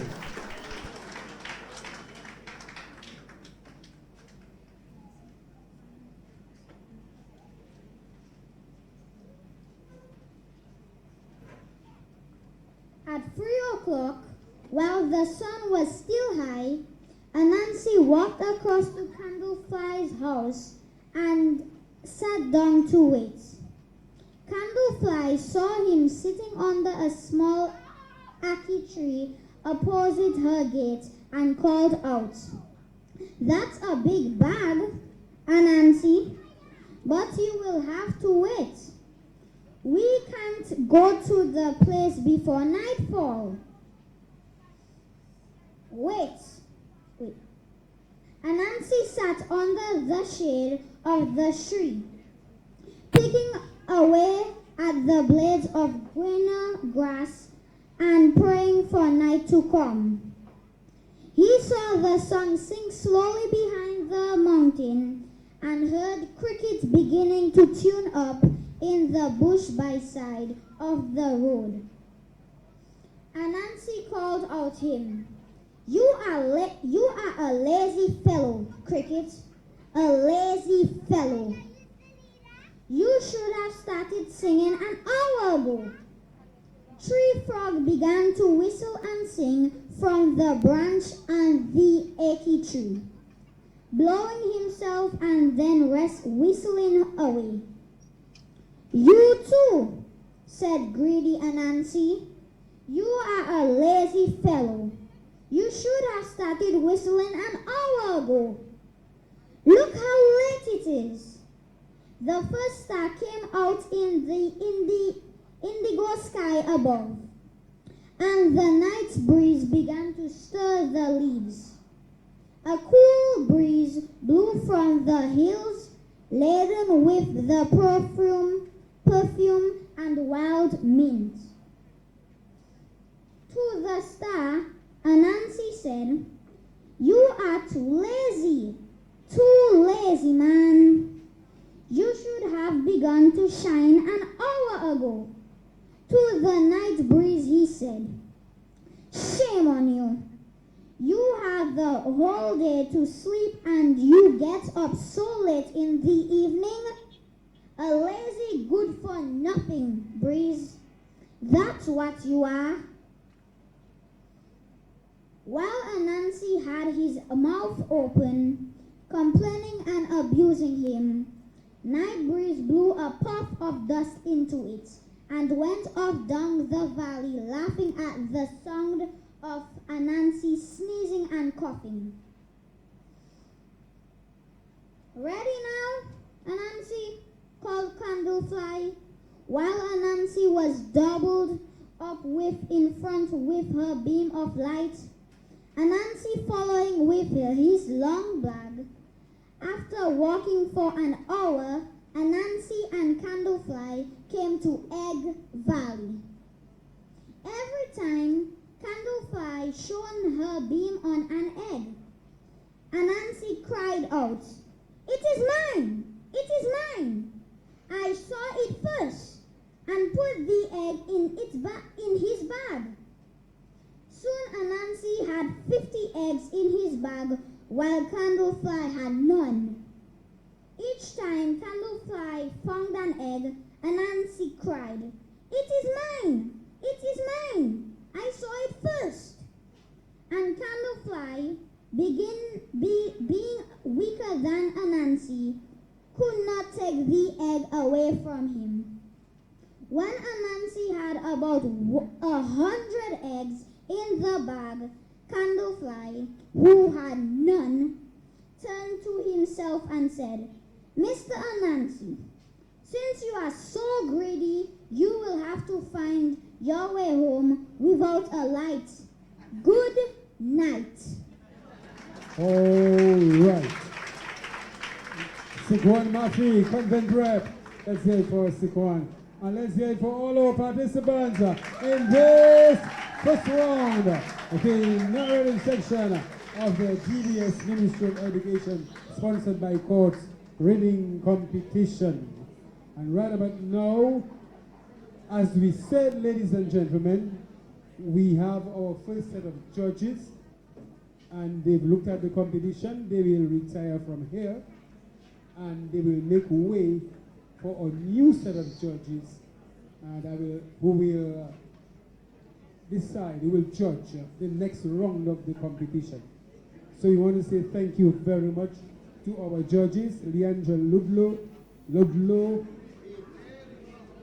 Laidlaw, I'm laying low now, Leandra Laidlaw, Mavlin George, Noreen Graham, Louise Bristol, and Edwina Doughton. Put your hands together for judges.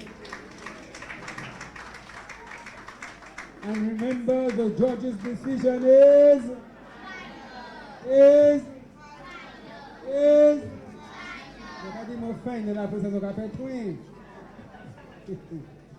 All right, thank you very much, judges. We'll make way. We want to thank you very much. And the program, we go back to Studio One, Master Control, for a word from our sponsors. But the program continues here, so take it away from Studio One.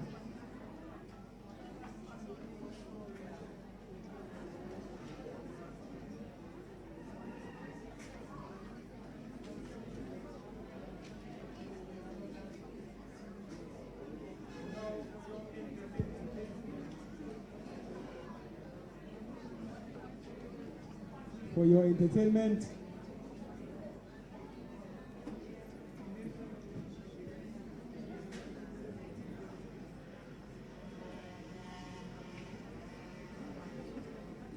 we present to you Kinolia Charles, ladies and gentlemen, Queen of the Ring. Put your hands together for her, please.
Thank you very much.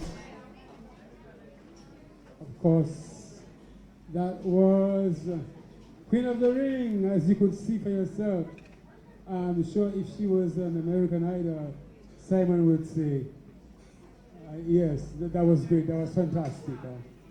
Yes, America, what did I say? What did I say? Oh my God, sorry. Yeah, thank you very much. We did appreciate that. That was nice. That was very skilled. Oh, but she left already. I want you to try it too. Deja. I want you to try it. Let me tell Patty at there. Okay, so we continue here. Our next performance from the up and coming, in fact, well known now, the Smith Brothers. Let's hear it for the Smith Brothers, ladies and gentlemen.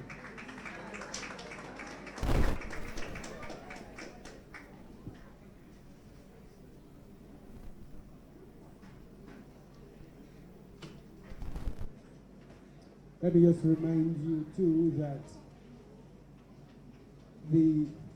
there are prizes to be won, many prizes to be won, thanks to Courts, $2,000 for our winner this afternoon.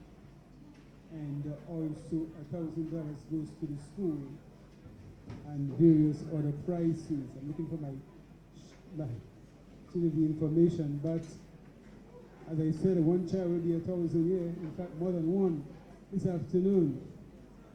And so there's much to gain, not just a sport to represent Dominica at the finals, but also prizes to be won. The person who wins, the child who wins this competition will of course read news on DBS radio live one of the Saturday afternoons at 1:15. So that's something to look forward to. How many of you would like to read news on DBS? Oh, well, the winner has to read it. Whether you want to or not, if you win, you got to read it. Yes. You at 1:15. You guys ready?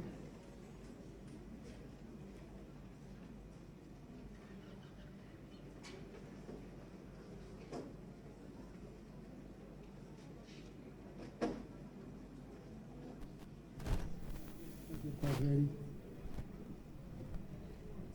Good afternoon, everyone. We are the Smith Brothers, if you didn't already know. We are actually a group of 4 brothers, but our other brother, he's not here. He's out of state doing more music stuff. But we'll try to play our best in his absence. You guys ready?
No, you just want attention.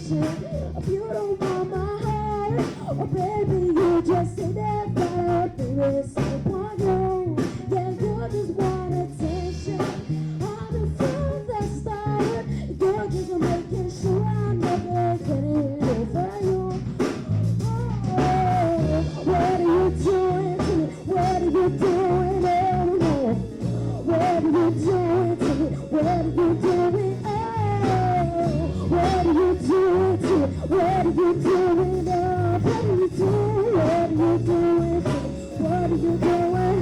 Hey!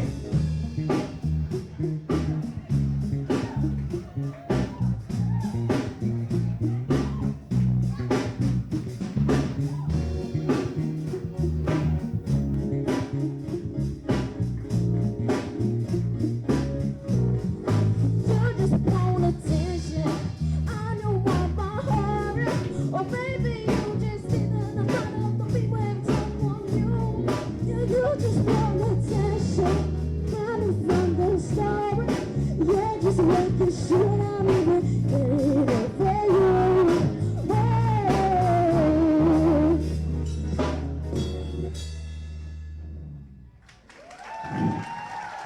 Thank you guys. Very much. You will get more of the Smith Brothers after the next round.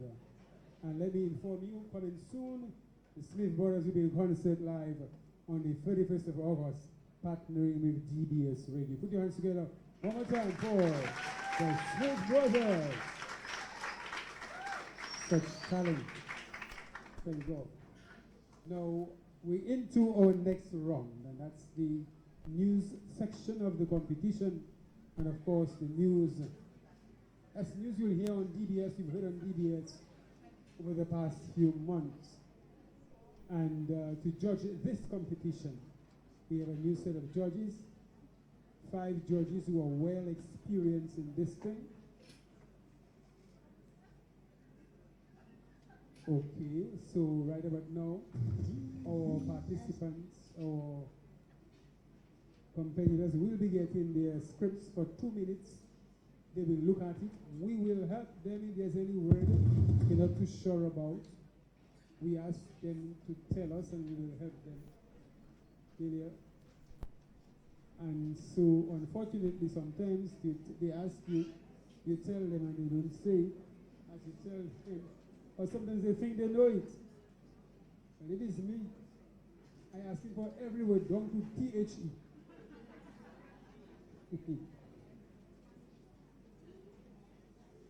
And so, we're going through the scripts now. But in the meantime, I will introduce our judges this afternoon, our distinguished judges. We're happy to have them with us.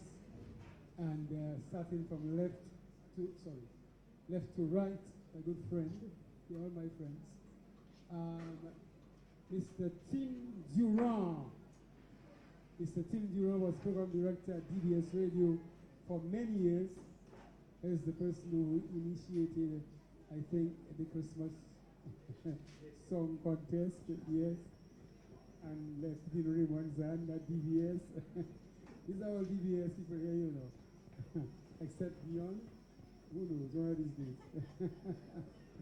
But Tim Durand has been in DBS for many years now with Dominica News Online, and we are happy to have you, Tim, as the judge. Put your hands together for Tim Durand.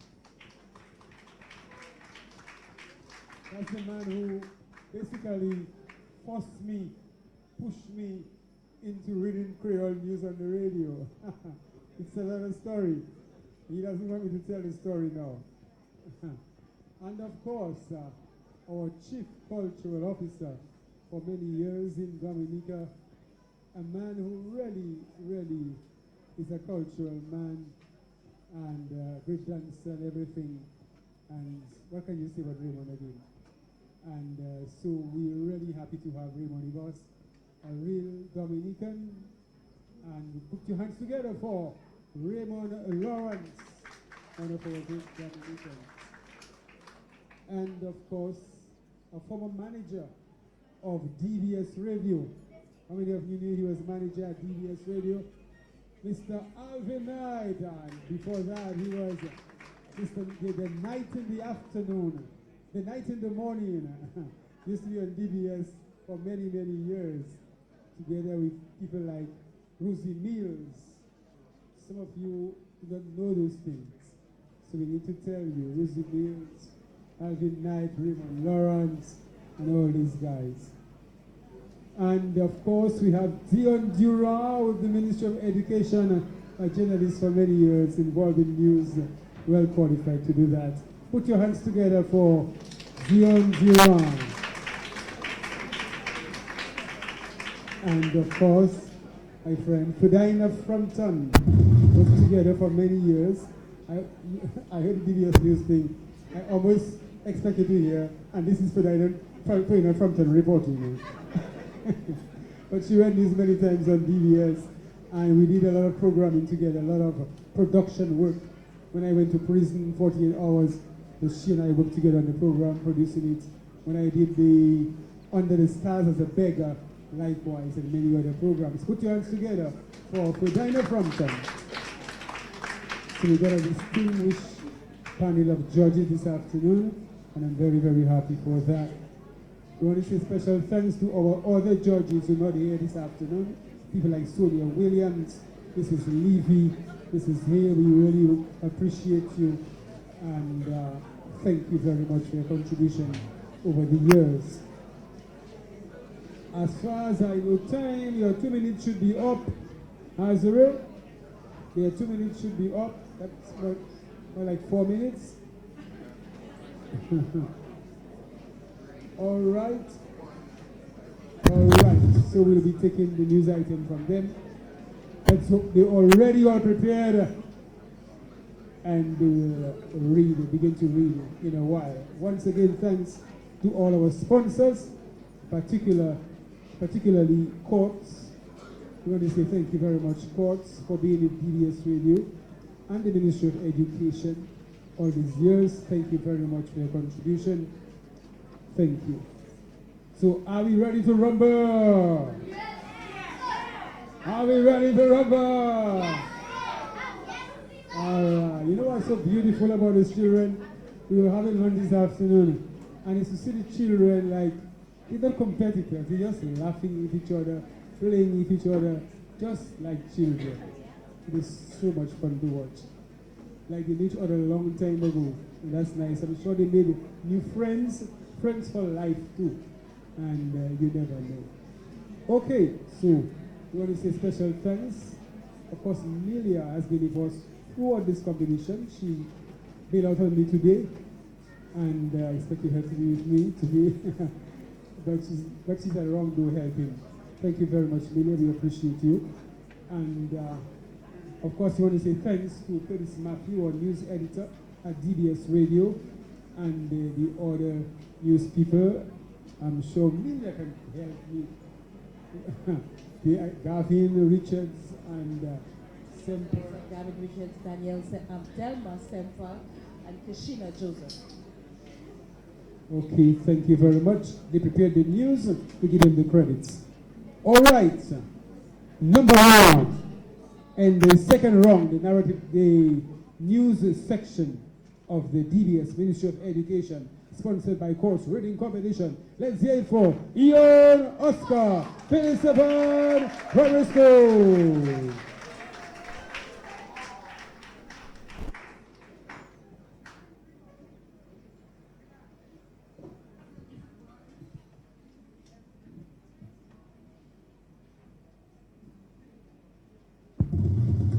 DBS News. All steps are being taken to ensure there is an adequate supply of bottled water in Dominica during hurricane season. Consultant at the Office of Disaster Management, Cecil Shillingford, said the shortage of bottled water posed a challenge after Hurricane Maria.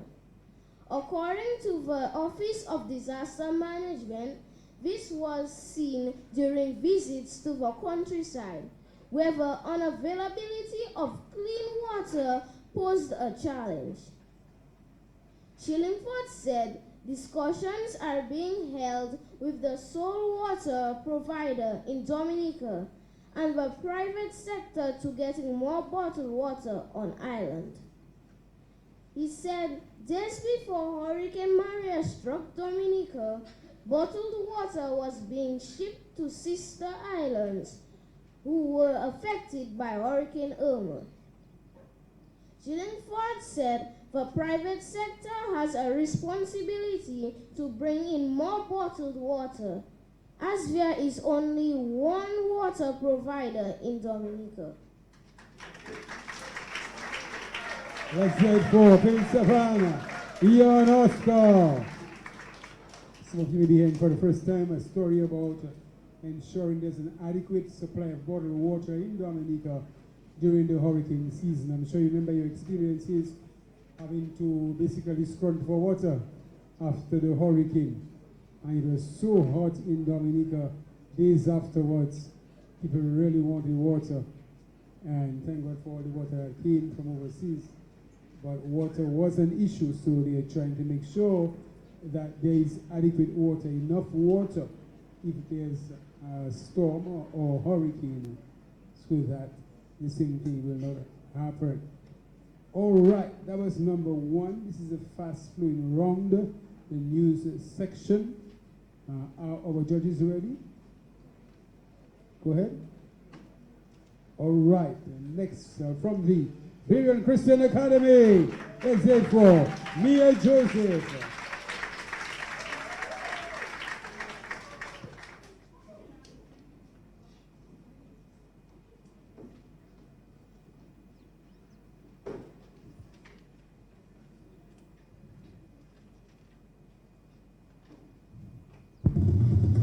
DBS News. The first 68 homes in the Georgetown Portsmouth Housing Project are expected to be completed by the next month.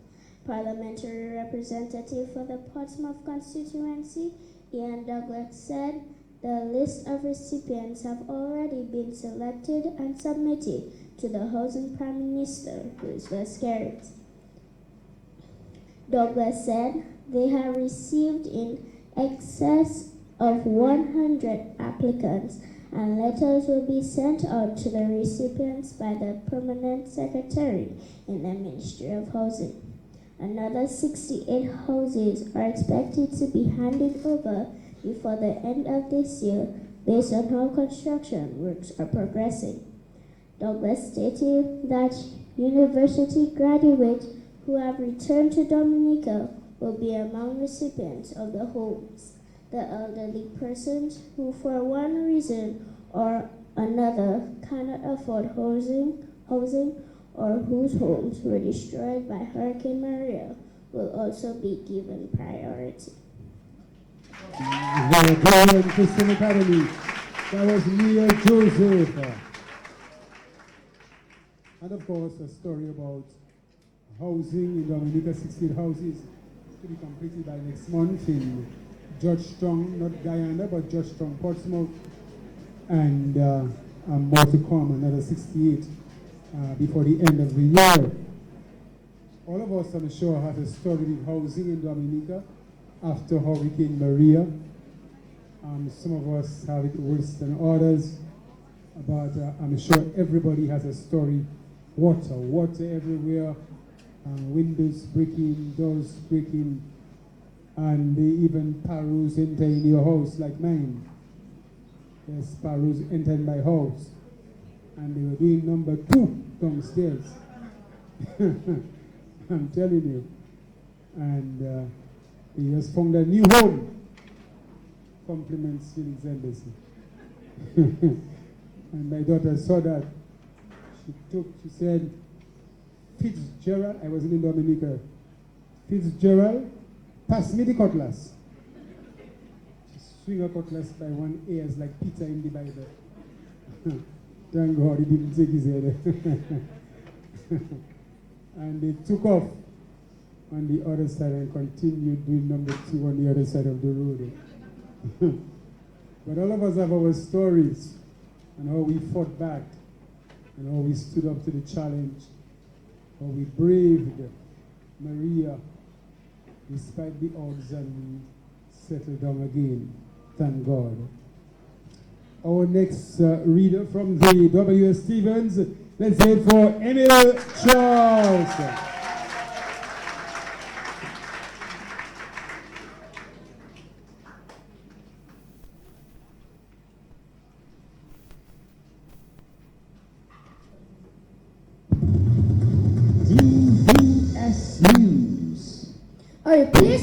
the Ross University School of Medicine is expected to be announced in a few weeks.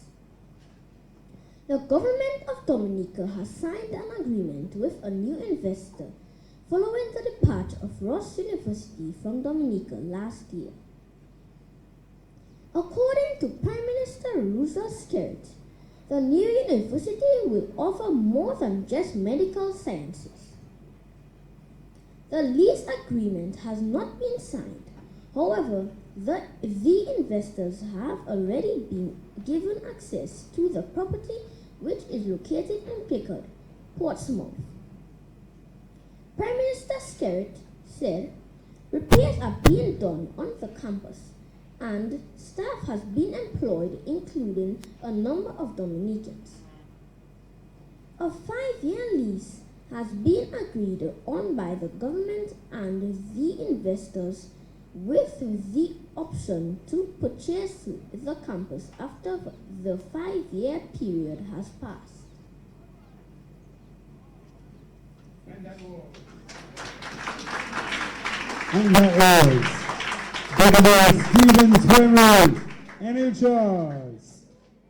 Another news item you heard on DBS Radio, replacement for Ross University School of Medicine to be announced within a few weeks.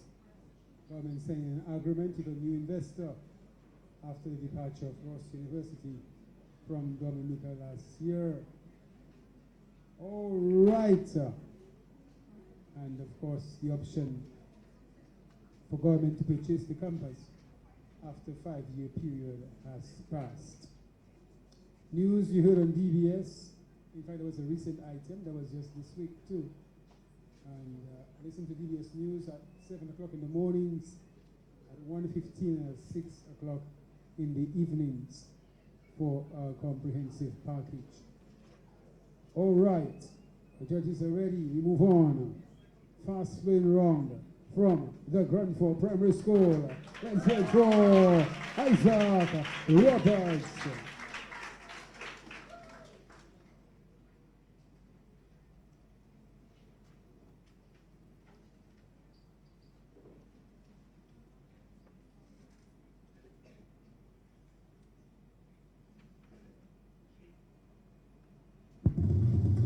DBS News. Officials in the Health and Social Services Ministry have praised the efforts of the Cuban medical team in stabilizing Dominica's health sector post-Hurricane Maria. The ministry recently hosted a cocktail reception in honor of the Cuban medical team in Dominica, which comprises of 59 members. Permanent Secretary in the Ministry of Health and Social Services, Letitia Lestrade-White, said the medical team has allowed the ministry to meet the health needs of the country's citizens. White says the ministry has been battling the issue of migration of various categories of healthcare workers, the highest number being those of nurses. She said further, while this is not unique to Dominica, the ministry is aware that migration can impact negatively on the delivery of care to the patients and clients. The government of Cuba has provided healthcare personnel to work with the Ministry of Health, with the numbers increasing following the passage of Hurricane Maria. And that was from the Granford Primary School, Isaac Roberts. Another story about officials in the health services sector, health and social services ministry, praising the efforts of Cuban medical team in Dominica who helped to stabilize Dominica's health sector after Hurricane David. We had many issues with health, of course, and they were there to help. There was a cocktail reception in their honor of the medical team, Cuban medical team, which comprised 59 members. Of course, the issue of health workers, migrating to other parts of the world, that's an issue which is said is not unique to Dominica, and it can have a negative impact, of course, on the delivery of care to patients and clients. All right, but that's the reality, and thank God there were some nurses and doctors from Cuba who came to help to our assistance. We want to say thank you very much for your collection at the door. Every time, every year, we take a collection, and that goes towards the Education Trust Fund. Judith is at the back, and we collected some of the monies also earlier in the month, in fact last month, and so we always give it to them at the end. Today we collected $278. Put your hands together for yourself. Thank you very much. My time is on the back. It's only like 278 for true. And Meg clap. For a mega amount. I said a mega amount. Mega. Mega is big. I didn't mean mega.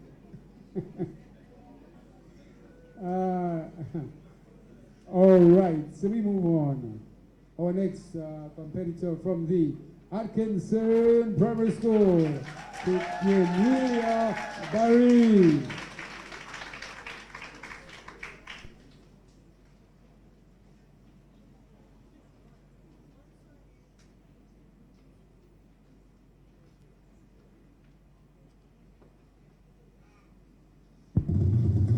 DBS News.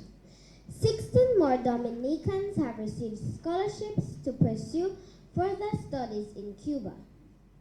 The students were presented with their scholarships by the Cuban ambassador, who called on them to take advantage of the opportunities being provided. Permanent Secretary in the Ministry of Education, Chandler Hyacinth, said the government and the people of Cuba continues to assist Dominica with its human resource development. Hundreds of Dominicans have received scholarships from the government of Cuba.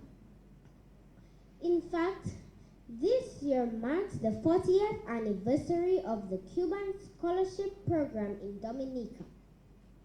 The Cuban government has not only contributed to Dominicans' human resource development, but also towards its infrastructural development and health sector. That was Emilia Barry, Atkinson Primary School. A story about Dominicans receiving scholarships to pursue further studies in Cuba. And of course, the Cuban ambassador calling on them to take advantage of the opportunities provided. And the PS in the ministry said, government and people of Dominica people of Cuba continues to assist Dominica with its human resource development. This marks 40 years of the Cuban scholarship program in Dominica. Remember when it started, and the first sets of graduates when they came back to Dominica, and the issues surrounding that too.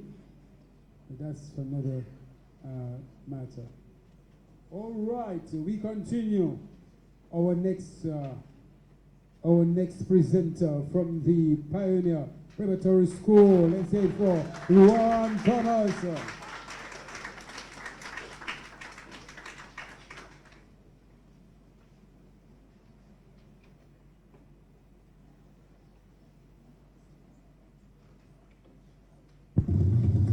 DBS News. The government of Dominica has contracted an international firm to assist with the transition to the first phase of the new hospital. Phase 1 of the Dominica China Friendship Hospital has already been completed. It will officially be handed over to the government and the people of Dominica soon. Dominica Labour Party candidate for the Roseau Valley constituency, Dr. Irvin McIntyre, said the assistance of the firm is necessary. The $14 million China-funded project forms part of the 4 pillar projects agreed to the Memorandum of Understanding (MOU) between the governments of Dominica and the People's Republic of China.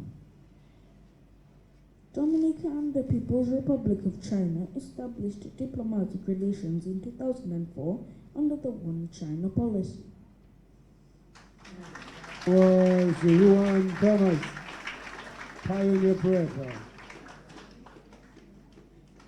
Government, the story of a government contracting an international firm to assist in the transition of the first phase of the new hospital. Of course, that's built as part of the four-pillar project agreed to in the Memorandum of Understanding, MOU, between the governments of Dominica and the People's Republic of China.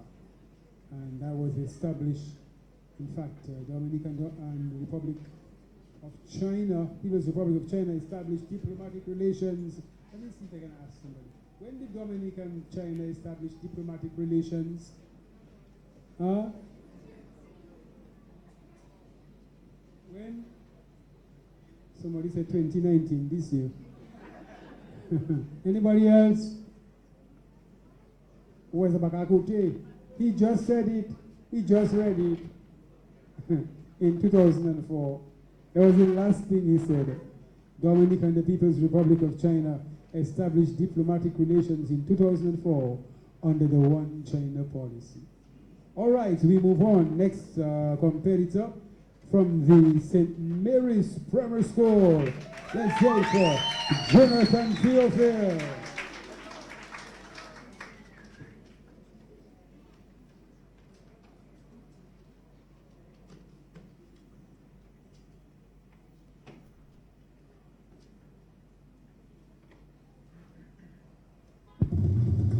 DBS News. Government will be taking a decision to expunge the records of individuals who have been arrested and charged for being in possession of small amounts of marijuana. Prime Minister Roosevelt Skerrit said the government will go to Parliament to deal with having the records erased. The records, according to the Prime Minister, are preventing the convicted persons from moving on to another phase of their life. The Prime Minister also announced his intentions to take to Cabinet the issue of some persons who are now incarcerated on marijuana charges, especially those who were arrested for small amounts. A decision will be taken to having some of these individuals released from prison and later have the charges expunged from their records. Mr. Skerrit said government is also mindful of the use of marijuana in Dominica moving forward. I have been your reporter, Jonathan McCall Theophile. All right, so the Mary's Primary, Jonathan Theophile. Story about government taking a decision to expunge the records of individuals who have been arrested and charged for being in possession of small amounts of marijuana. Hey, can I get some quiet, please? Yeah, and nobody's supposed to help. I know you have the word in the tip of your mouth, you know, but you can be incarcerated for that.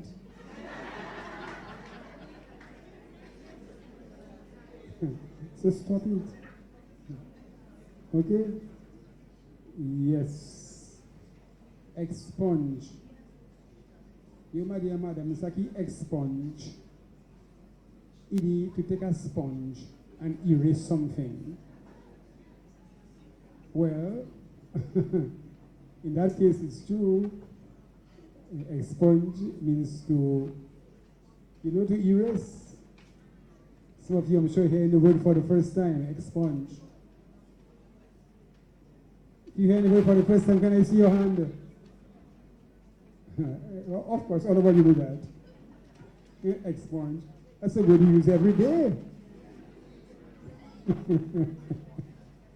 I remember when we got words like that, we would, just go home and get our dictionaries and look at those words and find out the meaning and come out next time swinging by the roadside and use it with style, you know. And there was a guy who always used it anyhow. His name was, my partner, he died now, he can't say nothing, Nicholas. But he learned a lot afterwards. Nicholas asked one day, Felix, what is that in the drink there? Jones? That is Jones, not true? You know those regulars, those pink or orange kind of thing in the drink? He said that is Jones. You know, he was like that and asking a lot of questions like that. But we were at his back pushing him, well, doing laugh sometimes. In the end, he started his exams, got 9 subjects. We were very, very proud of him. All right, we continue. Our next participant from the Ebenezer SDA Primary, Khalid Collier.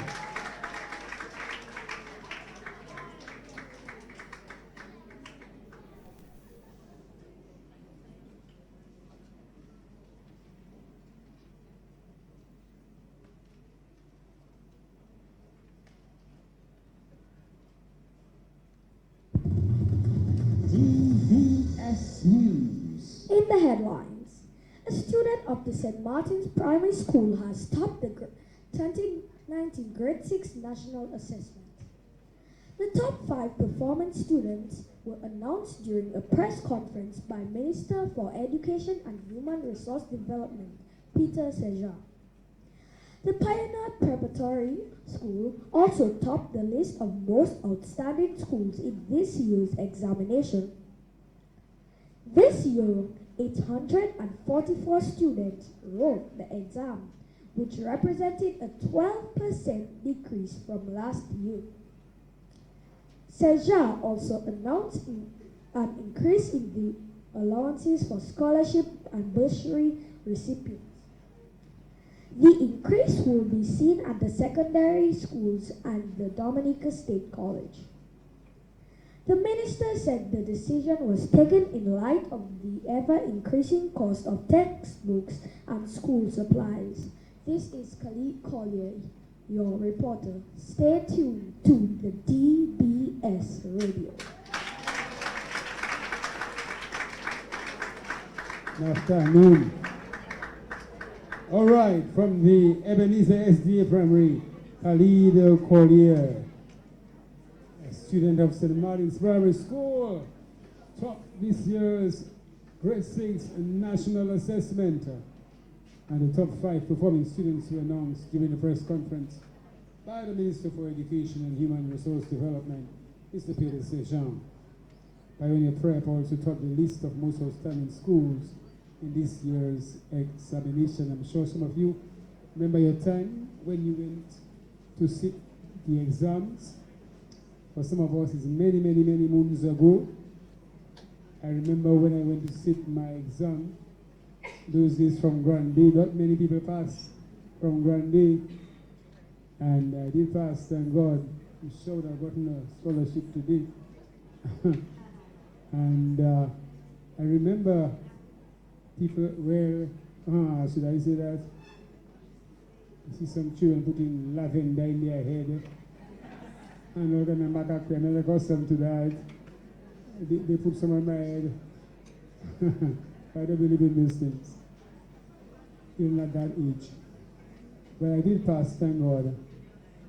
And my mother was so proud. My mother can't read and write, but she had a piece of paper going up and down loudly telling everybody her son passed. All right, our judges are ready to move on. Next participant, next presenter, in fact, from the St. Martin's Primary School. Let's hear it for Sienna Andrew.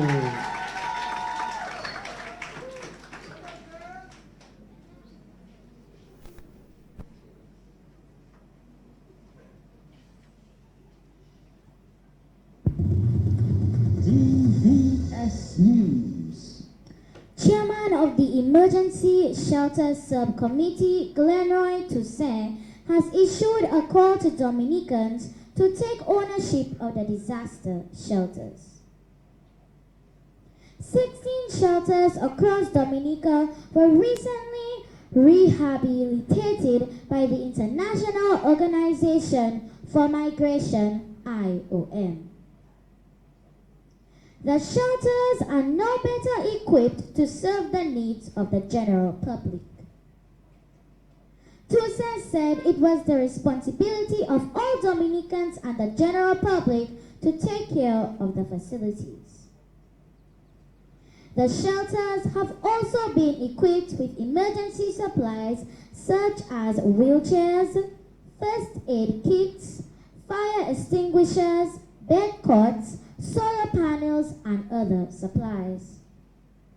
The works undertaken on the shelters formed part of a US $1.2 million US aid funded project support emergency preparedness through emergency shelter. St. Martin's Primary, Sienna and Joe. Story about shelters and of course better equipped now. Emergency supplies as wheelchairs, first aid kits, fire extinguishers, bed cots, solar panels, and other supplies. Of course, no animals allowed in the shelters. So leave puss at home and leave your dogs at home. They'll fend for themselves, don't you worry. After the hurricane, they didn't see the cat at home for how many days? I think the cat was traumatized. But as soon as I came from Barbados, 5 days later, was it 5 days? 3 days later? 5 days. Yeah. And I came in the car, he was right by my side. He was hiding somewhere, but he came as soon as I came. All right, so better shelters, and of course, your responsibility, those of you in shelters, to take care of them. Make sure you do not damage them, but take care of them like your own property. Number 10, from the convent preparatory school, let's hear it for Sikwan Mafe.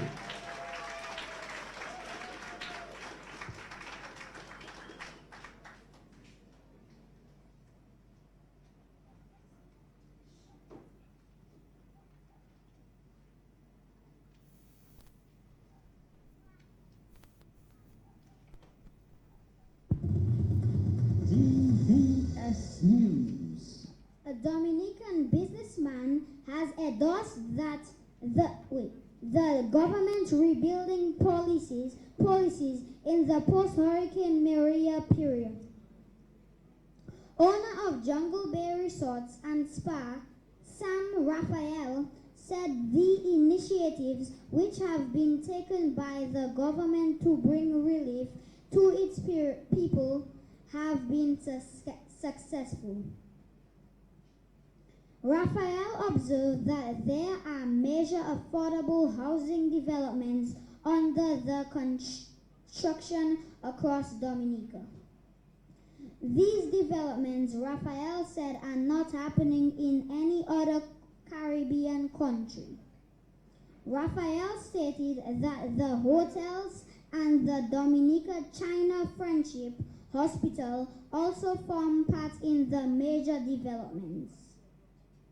The new Jungle Bay Resort at Spa has officially reopened its doors as a 5-star hotel at Mount Akuma in Sufria.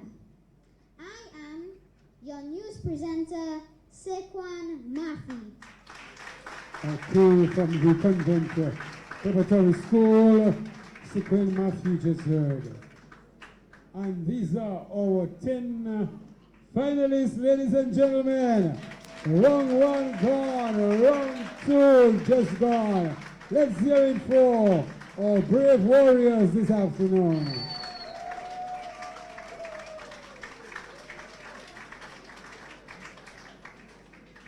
All right.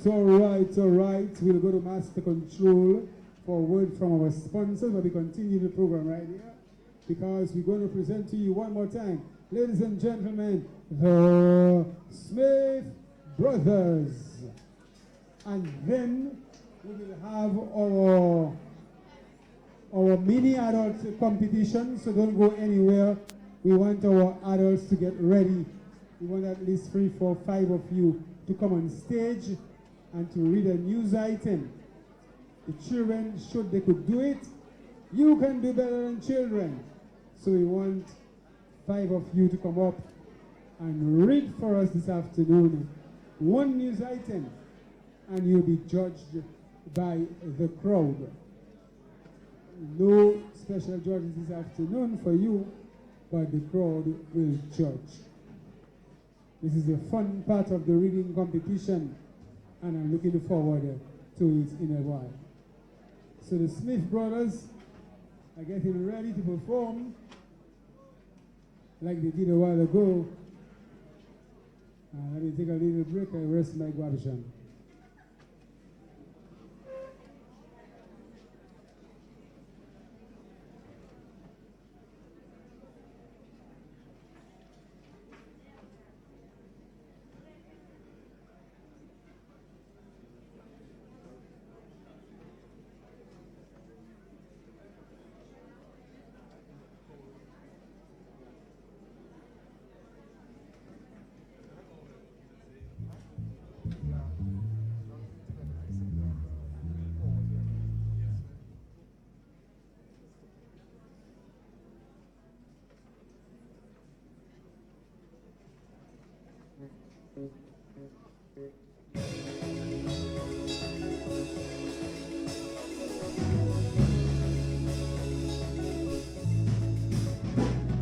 The club isn't the best place to find a love, so the bar is where I go.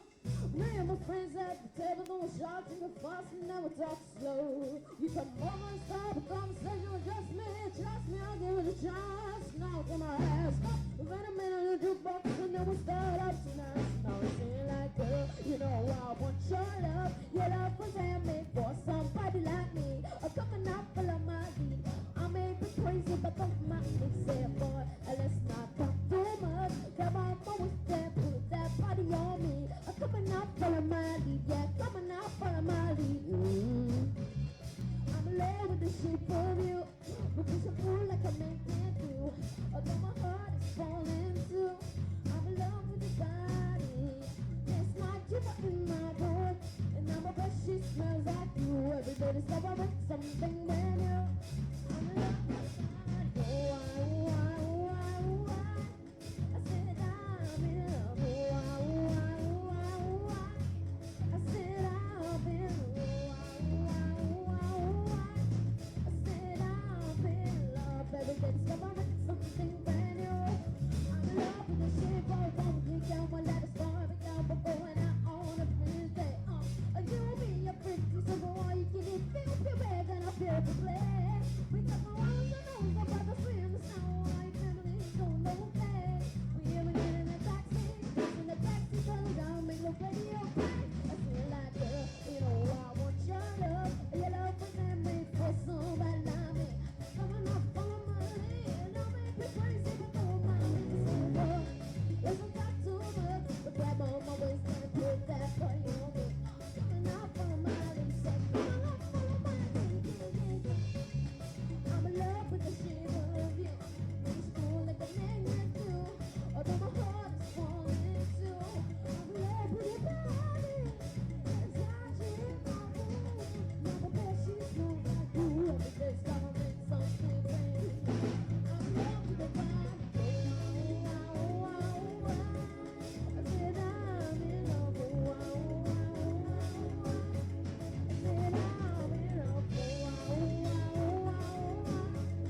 discovering something brand new. I'm in love with the shape of you. Thank you very much.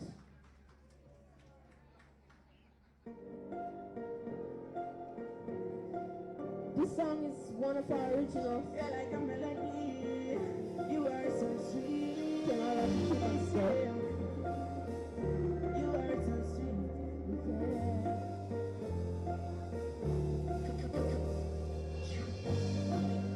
We have more songs like this on our YouTube channel at Smith Brothers MKS. Yeah, yeah.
Thank you. But you know, the children are actually very brave to be in this reading competition because you need a lot of courage to actually read in front of a whole set of people. So,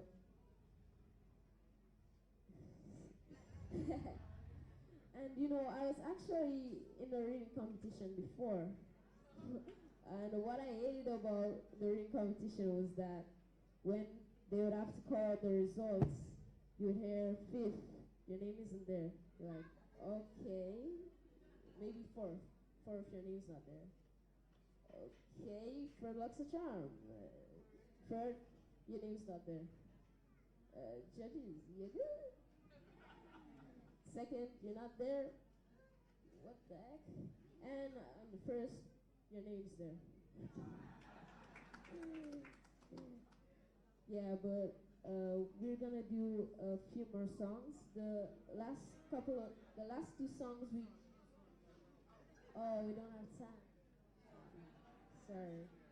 But the last two songs we did were actually our original songs, and you can get more from on our Instagram at smithbrothers_45, Facebook, The Smith Brothers, and YouTube, Smith Brothers MKS. Thank you. Thank you very much. Brave little boy, strong little boy. And let me inform you that he was in fact a finalist a couple of years ago in the DBS Ministry of Education sponsored by Courts reading competition. He was a finalist. Did very well too. Okay, so look forward. You can hear them, you can see them on the 31st of August at a live concert. Now, our mini adult reading competition. Now, where are our judges, the first set of judges? Where are they? Mr. Gibbs, can you get our judges for me, please? Because they need to contact this set of judges so we can have a result.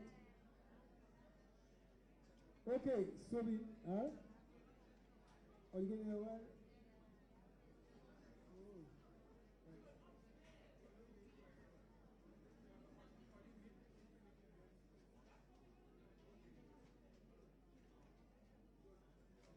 Now, we're going to have our mini adult reading competition, and we're asking for volunteers.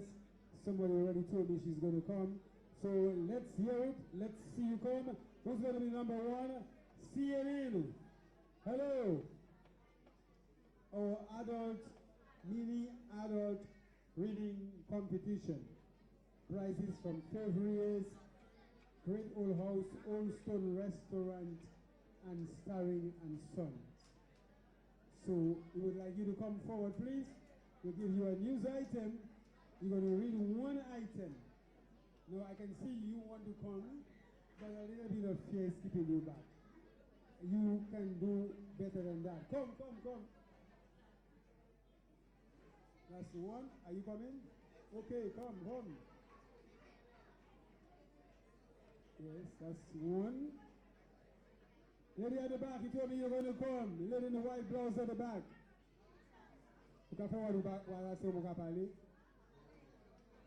We have number 2 coming in now. And we have a third one coming in. Where are the men? Mr. Joseph is coming. Mr. Joseph.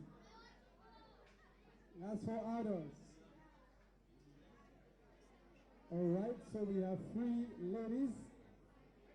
We need 2 more. Where are the men?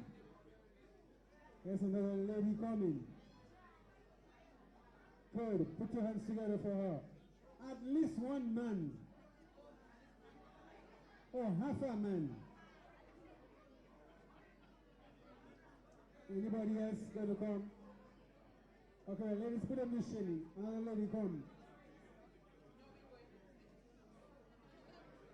So we have a 5th lady coming.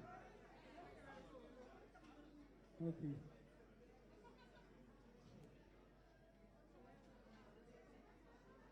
Right, now here's how it goes. Are you with me? Oh, my God is good. Oh. Are you there? All right. We're going to read each person one item, and you will judge. Okay? So let's go. Okay, let me give you. You have the items for them?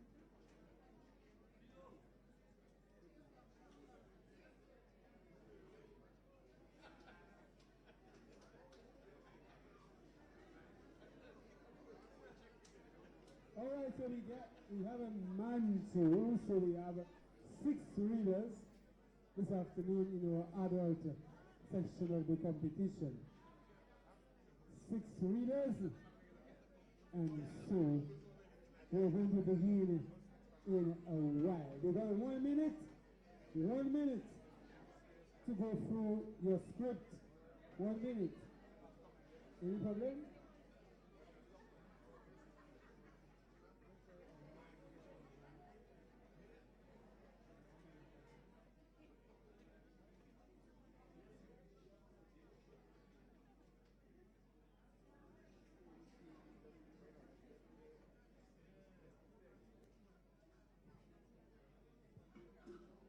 All right, so we have 6 participants. Are we ready? Okay, so you go through your script. You have 1 minute and 30 seconds to go through your script. Good afternoon. What's your name, please? Good afternoon, Denise. Denise White. Denise White. Okay, so we have CNN. Kathy Joseph, BBC, and I am Medina Defoe. Fox News, and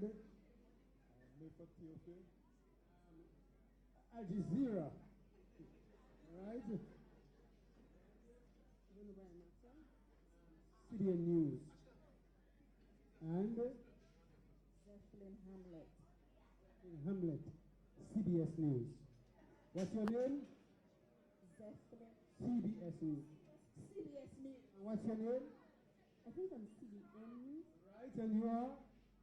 Gisera. Gisera. Fox. Fox News. Mobile Fox, no?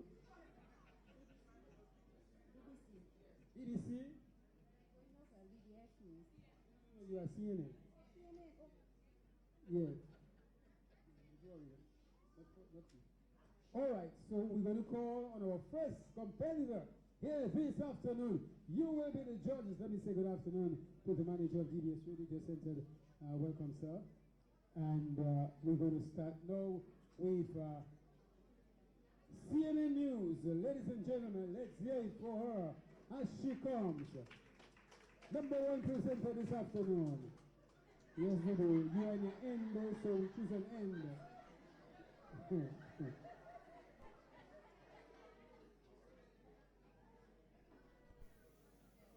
Yes. So take it over now. Yes, no. Is it all right? Come on, wait, my technician. Where's my technician? Is it all right, lad? That's low I find. Come on.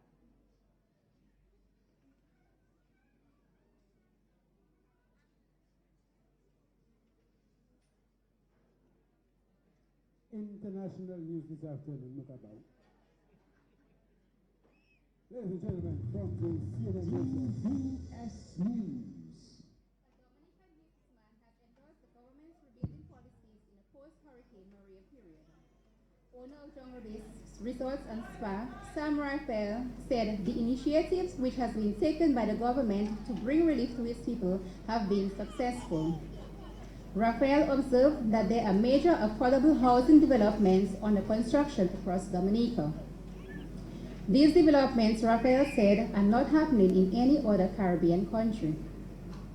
Raphael stated that the hotels and the Dominica-China Relationship Hospital also form part of the major developments. The new Jungle Bay Resort and Spa has officially reopened its doors as a 5-star hotel at Mon Akuma in Soufriere. Ladies and gentlemen, let's hear for CNN. And at the end, I expect you to say who you are, and that was CNN reporting. So you, right, so see, that's BBC reporting. Okay? So, ladies and gentlemen, put your hands together for BBC. DBS News. That the Agriculture Disaster Risk Management Plan for Dominica is being reviewed. The Food and Agriculture Organization is funding the project. The United Nations Development Program is also a partner in the initiative. The review is a continuation of the risk management plan process which began in 2014. Disaster risk management consultant for the Food and Agriculture Organization, Diane Roberts, said, "The review is timely." I am Kathy Joseph reporting for BBC News. Afternoon. All right. We're having fun. Next we have Fox News. Let's hear it for Fox News, ladies and gentlemen.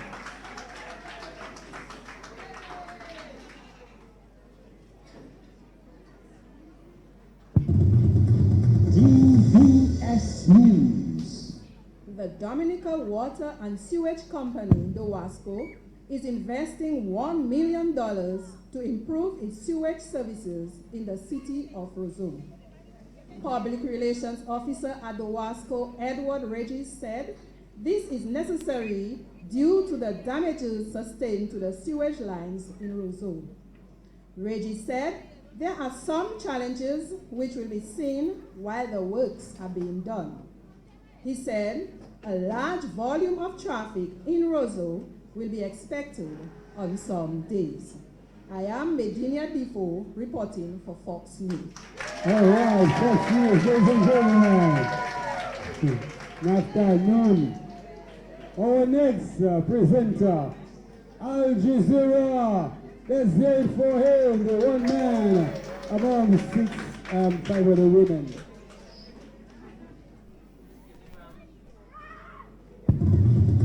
DBS News. The mountain chicken has been selected to be featured as part of a limited edition of Lacoste shirts. Lacoste and the International Union for Conservation of Nature have collaborated for this awareness campaign to support species conservation worldwide. Marshall Sultan, acting Forester 2 within the Northern Range Protection Unit, spoke to DBS News. Proceeds from the sale of the shirt would go back into conservation work. I have been your reporter, Mayfor Theophile, for Al Jazeera News. All right, Al Jazeera.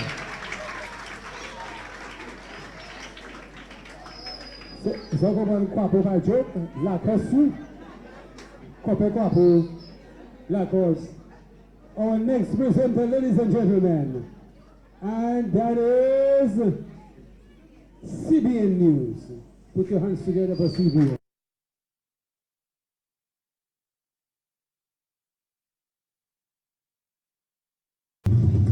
DBS News.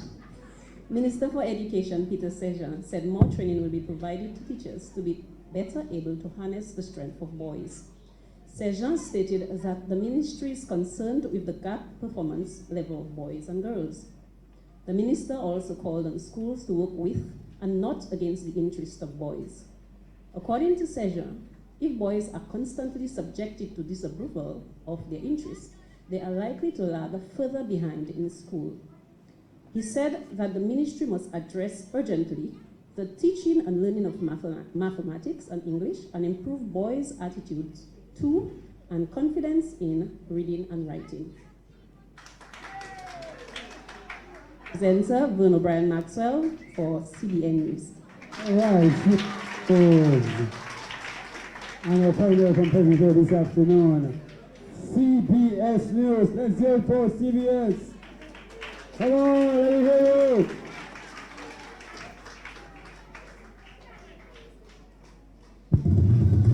DBS News.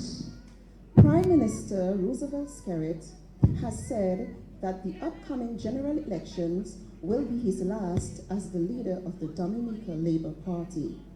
The Prime Minister made the announcement while speaking at a Labour Party rally in Antigua. Mr. Skerritt, who has been Prime Minister of the Commonwealth of Dominica since 2004, said it was time for someone else to take up the responsibilities of leading the party. The Prime Minister stated that he was making way for new talents, outlooks, and energy in the Dominica Labour Party. He further revealed that no one would be leaving the party, and the party would certainly not be turning its back on anyone. 30 new candidates were introduced to the Dominica Labour Party for the upcoming general elections. My name is Zethlyn Hamlet, reporting for CBS News. Right, CBS News. Ladies and gentlemen, these are our presenters. Could you please come forward, all of you? Remember, you are the judges. Come forward.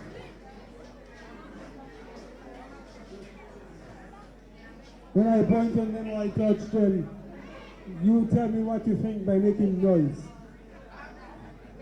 Yes. Ladies and gentlemen, who is the winner this afternoon? Is it CNN, BBC, Fox News, Al Jazeera, CBN, CBS. Let's go again. Let's go again. CBS.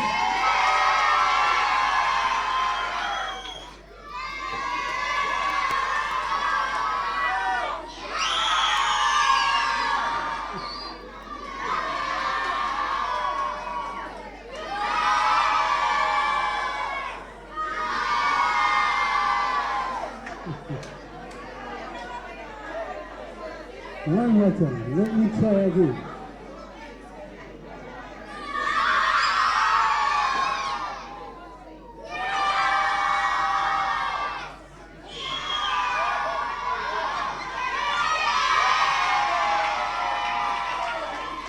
Okay, so you say she's the winner?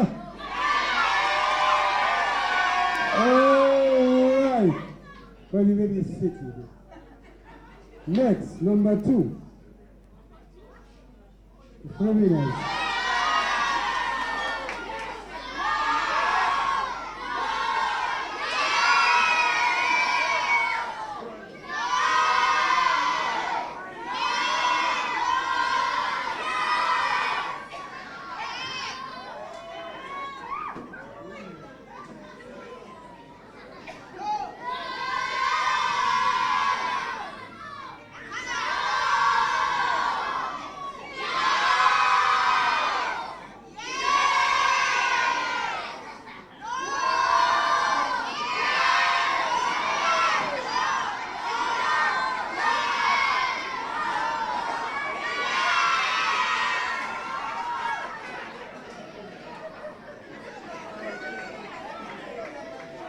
You're all very, very good. Put your hands together for them. And number 1, if you take the names for me, please. The names 1, 2, 3. Okay, so thank you very much. We got a prize compliments, privilege.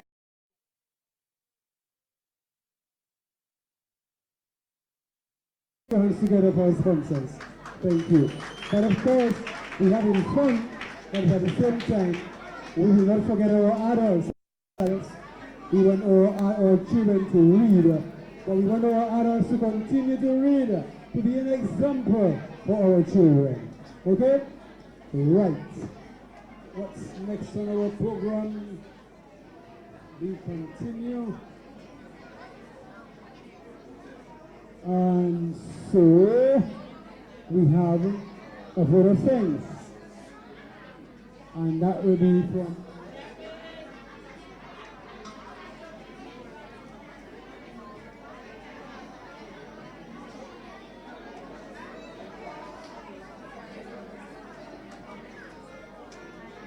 even before that, we're happy to have the manager with us. Let's invite him to say a few words. Open the shop here, put it here.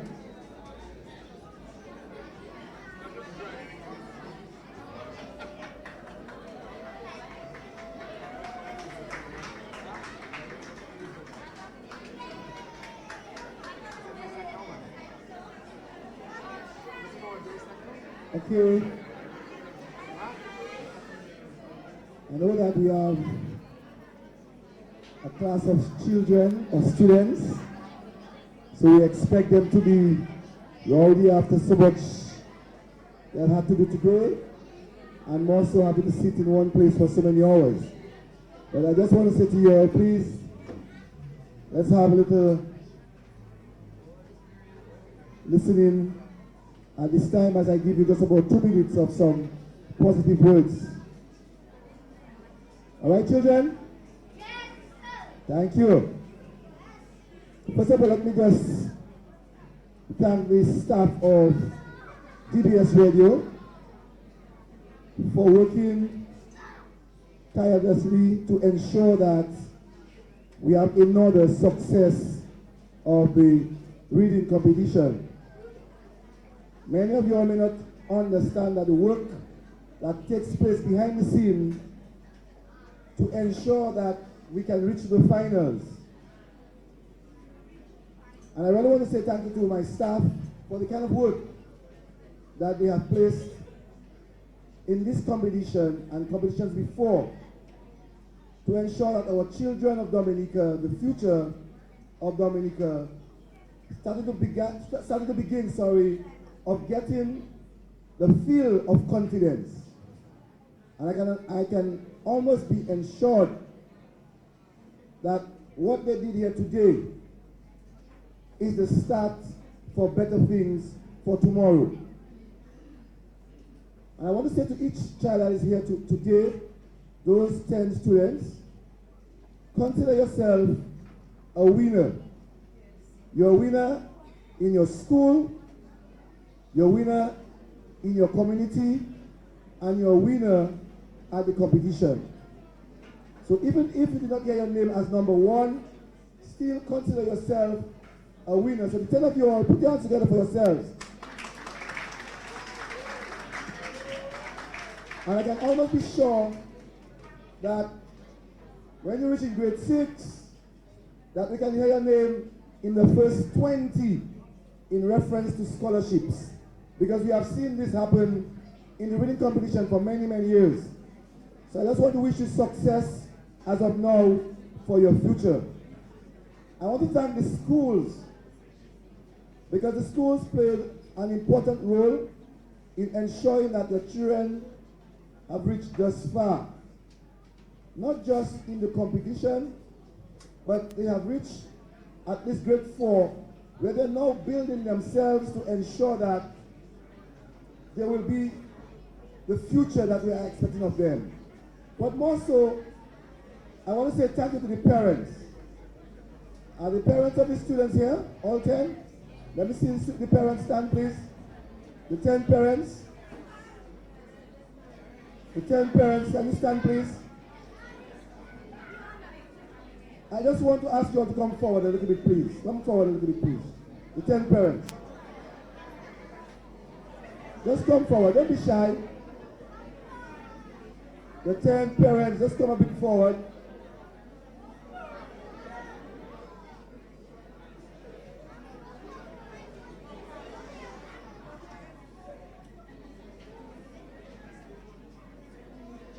And you can turn to face the other people that are here. These are 10 parents, or these are parents that are here that are very proud of their children. They are proud of their children because they have ensured not only the school system allow their children to reach thus far. And I know that each of these parents here must have said to their children that this competition is not only another competition, but one that is going to ensure that the society will look out for you. And so I want the children, the teachers, and other parents that are here to put your hands together for these parents.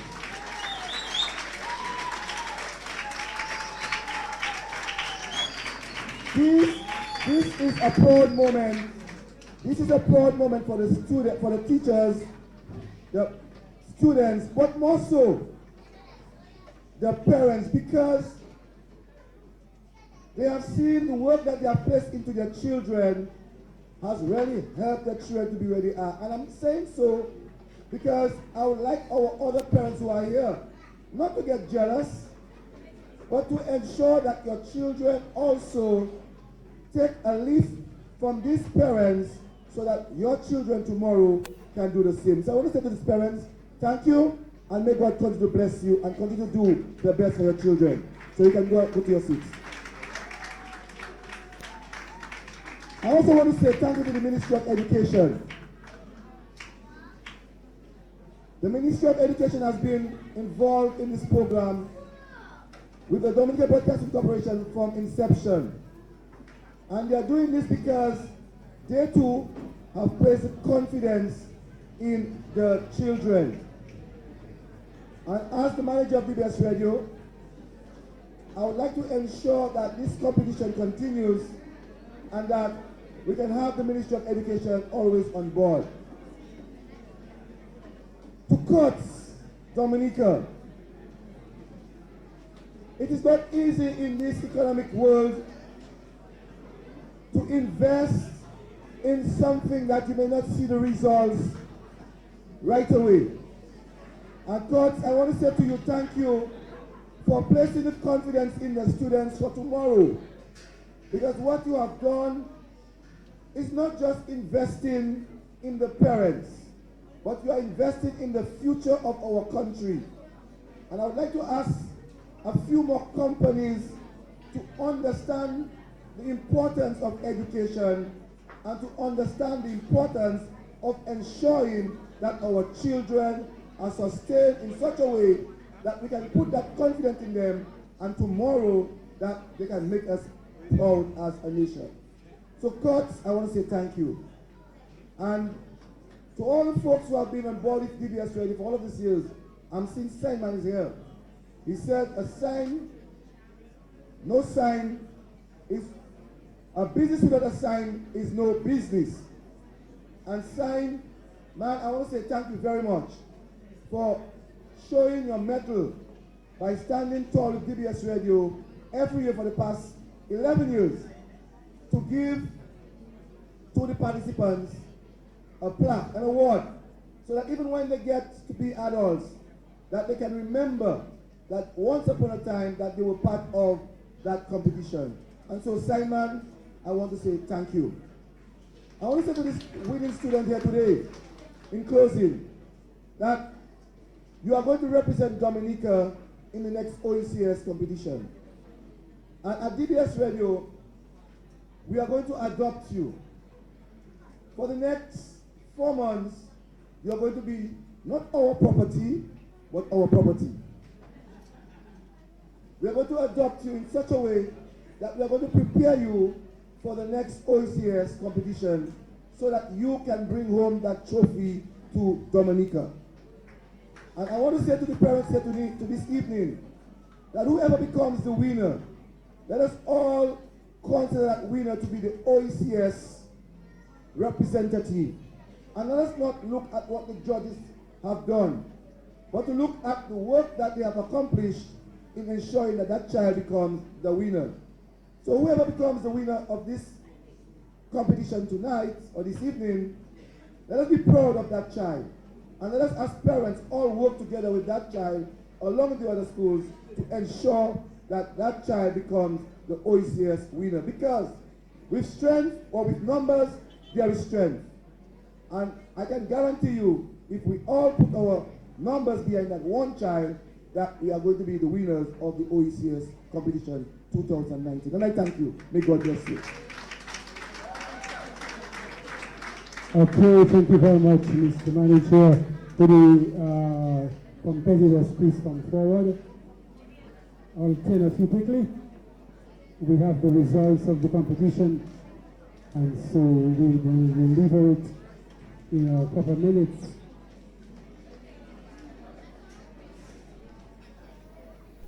All right, where are the rest of them? Okay, everybody's there. Now, even before that,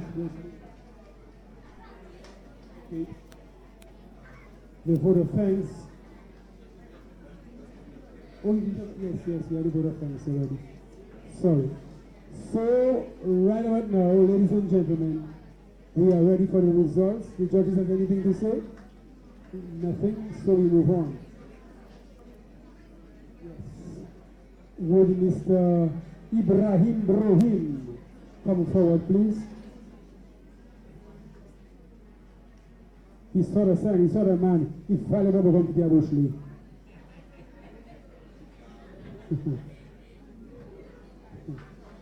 Okay, we're going to give participation plaques to all our participants. And then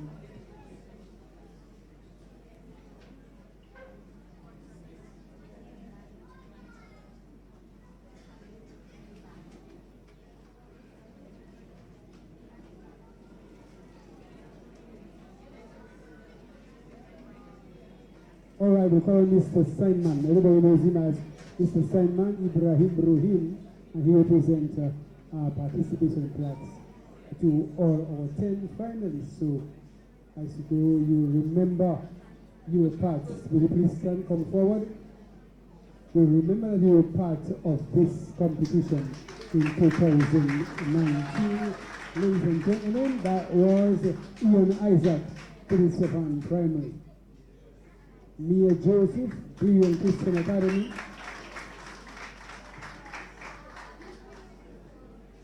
Next, Emil Charles, W.S. Stevens Primary.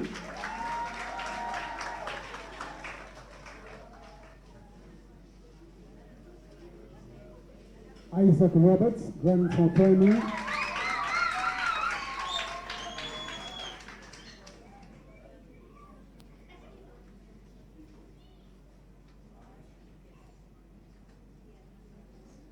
Here, Amelia Barry Atkinson Primary.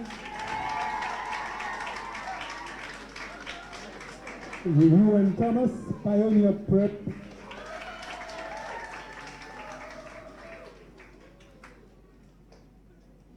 Jonathan Theophile, St. Mary's Primary.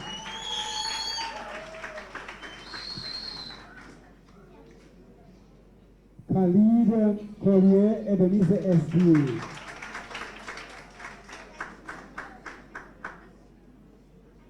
Sienna Andrew, St. Martin's Primary.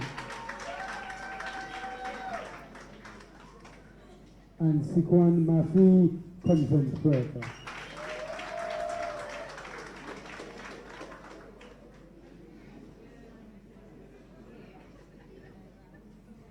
Thank you very much, Mr. Ibrahim Brohim.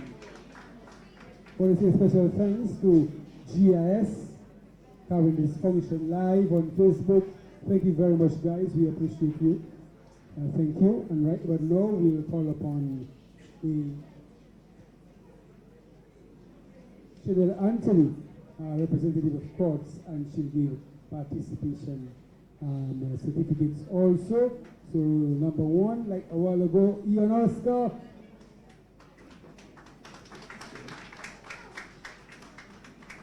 So they have something to look back on, you know. Next, Mia Joseph.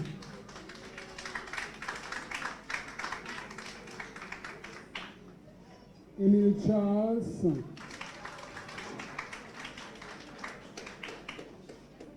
Isaac Roberts.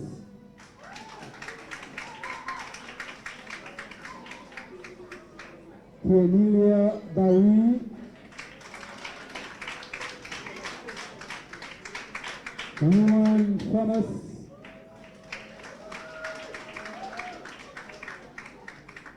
Jonathan Theophile.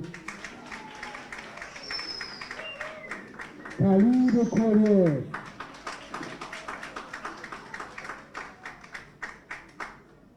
Sienna Andrew.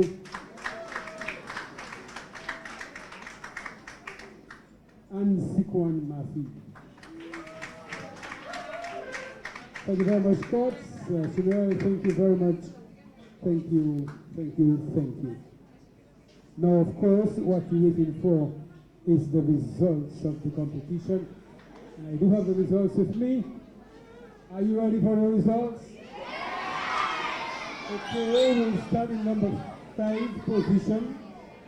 In 5th position, with 386 points, from the Pioneer Preparatory School, Ruan Thomas. In 4th position, with 390 points, from the St. Martin School, Sienna Andrew.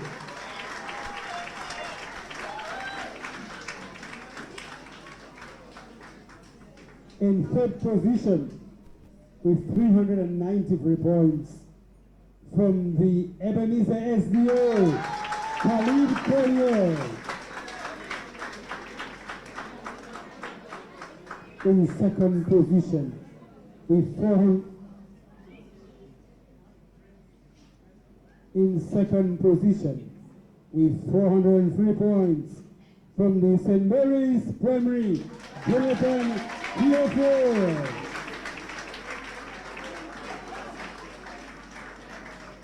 And in 1st position, who is our winner this afternoon? Who's our winner? I cannot hear you.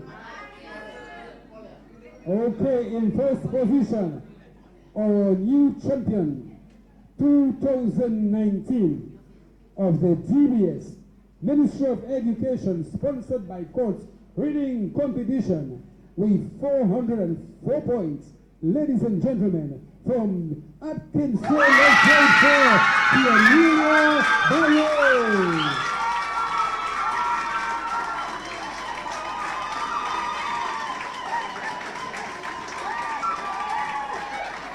Of course, we got the computers thanks to the Ministry of Education and Further Education, and a big check to Cornelia Barry of $2,000.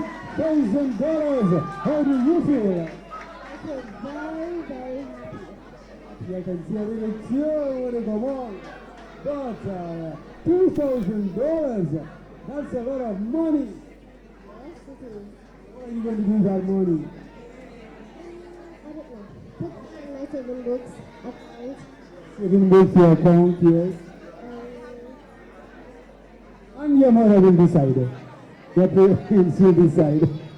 Thank you very much. Let's say for 5 places, those who won.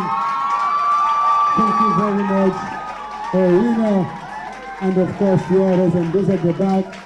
I know it's kind of difficult for you, but we want to encourage you and let you know that you did your best, that you are a very good leader. We can only take 5. If we have to take 10, we will take all of you. But we can only take 5.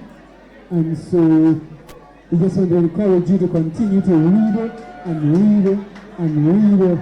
Remember, you are a winner. Remember, we are looking forward to hearing great things from you.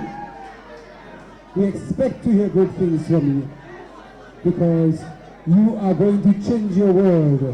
You are going to be a blessing to your generation. This is just a small hiccup, but that's no problem. You will realize in the end, sometimes these things are good for us and it motivates us to be even better in life. So may God bless you all and have His face to shine upon you. Now we have 3 gifts for number 1, 2, and 3, and that goes towards our number 1 winner, number 2, and number 3, and that's from Springfield Trading, and also some chubby drinks, and we have a box of a cartoon. Where is it? That is for here.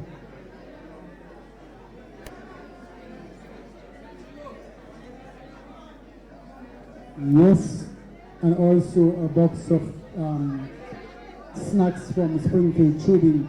Each of them will get a packet with about 10 each. There's a box of snacks. Box of snacks. Okay, you went to get it.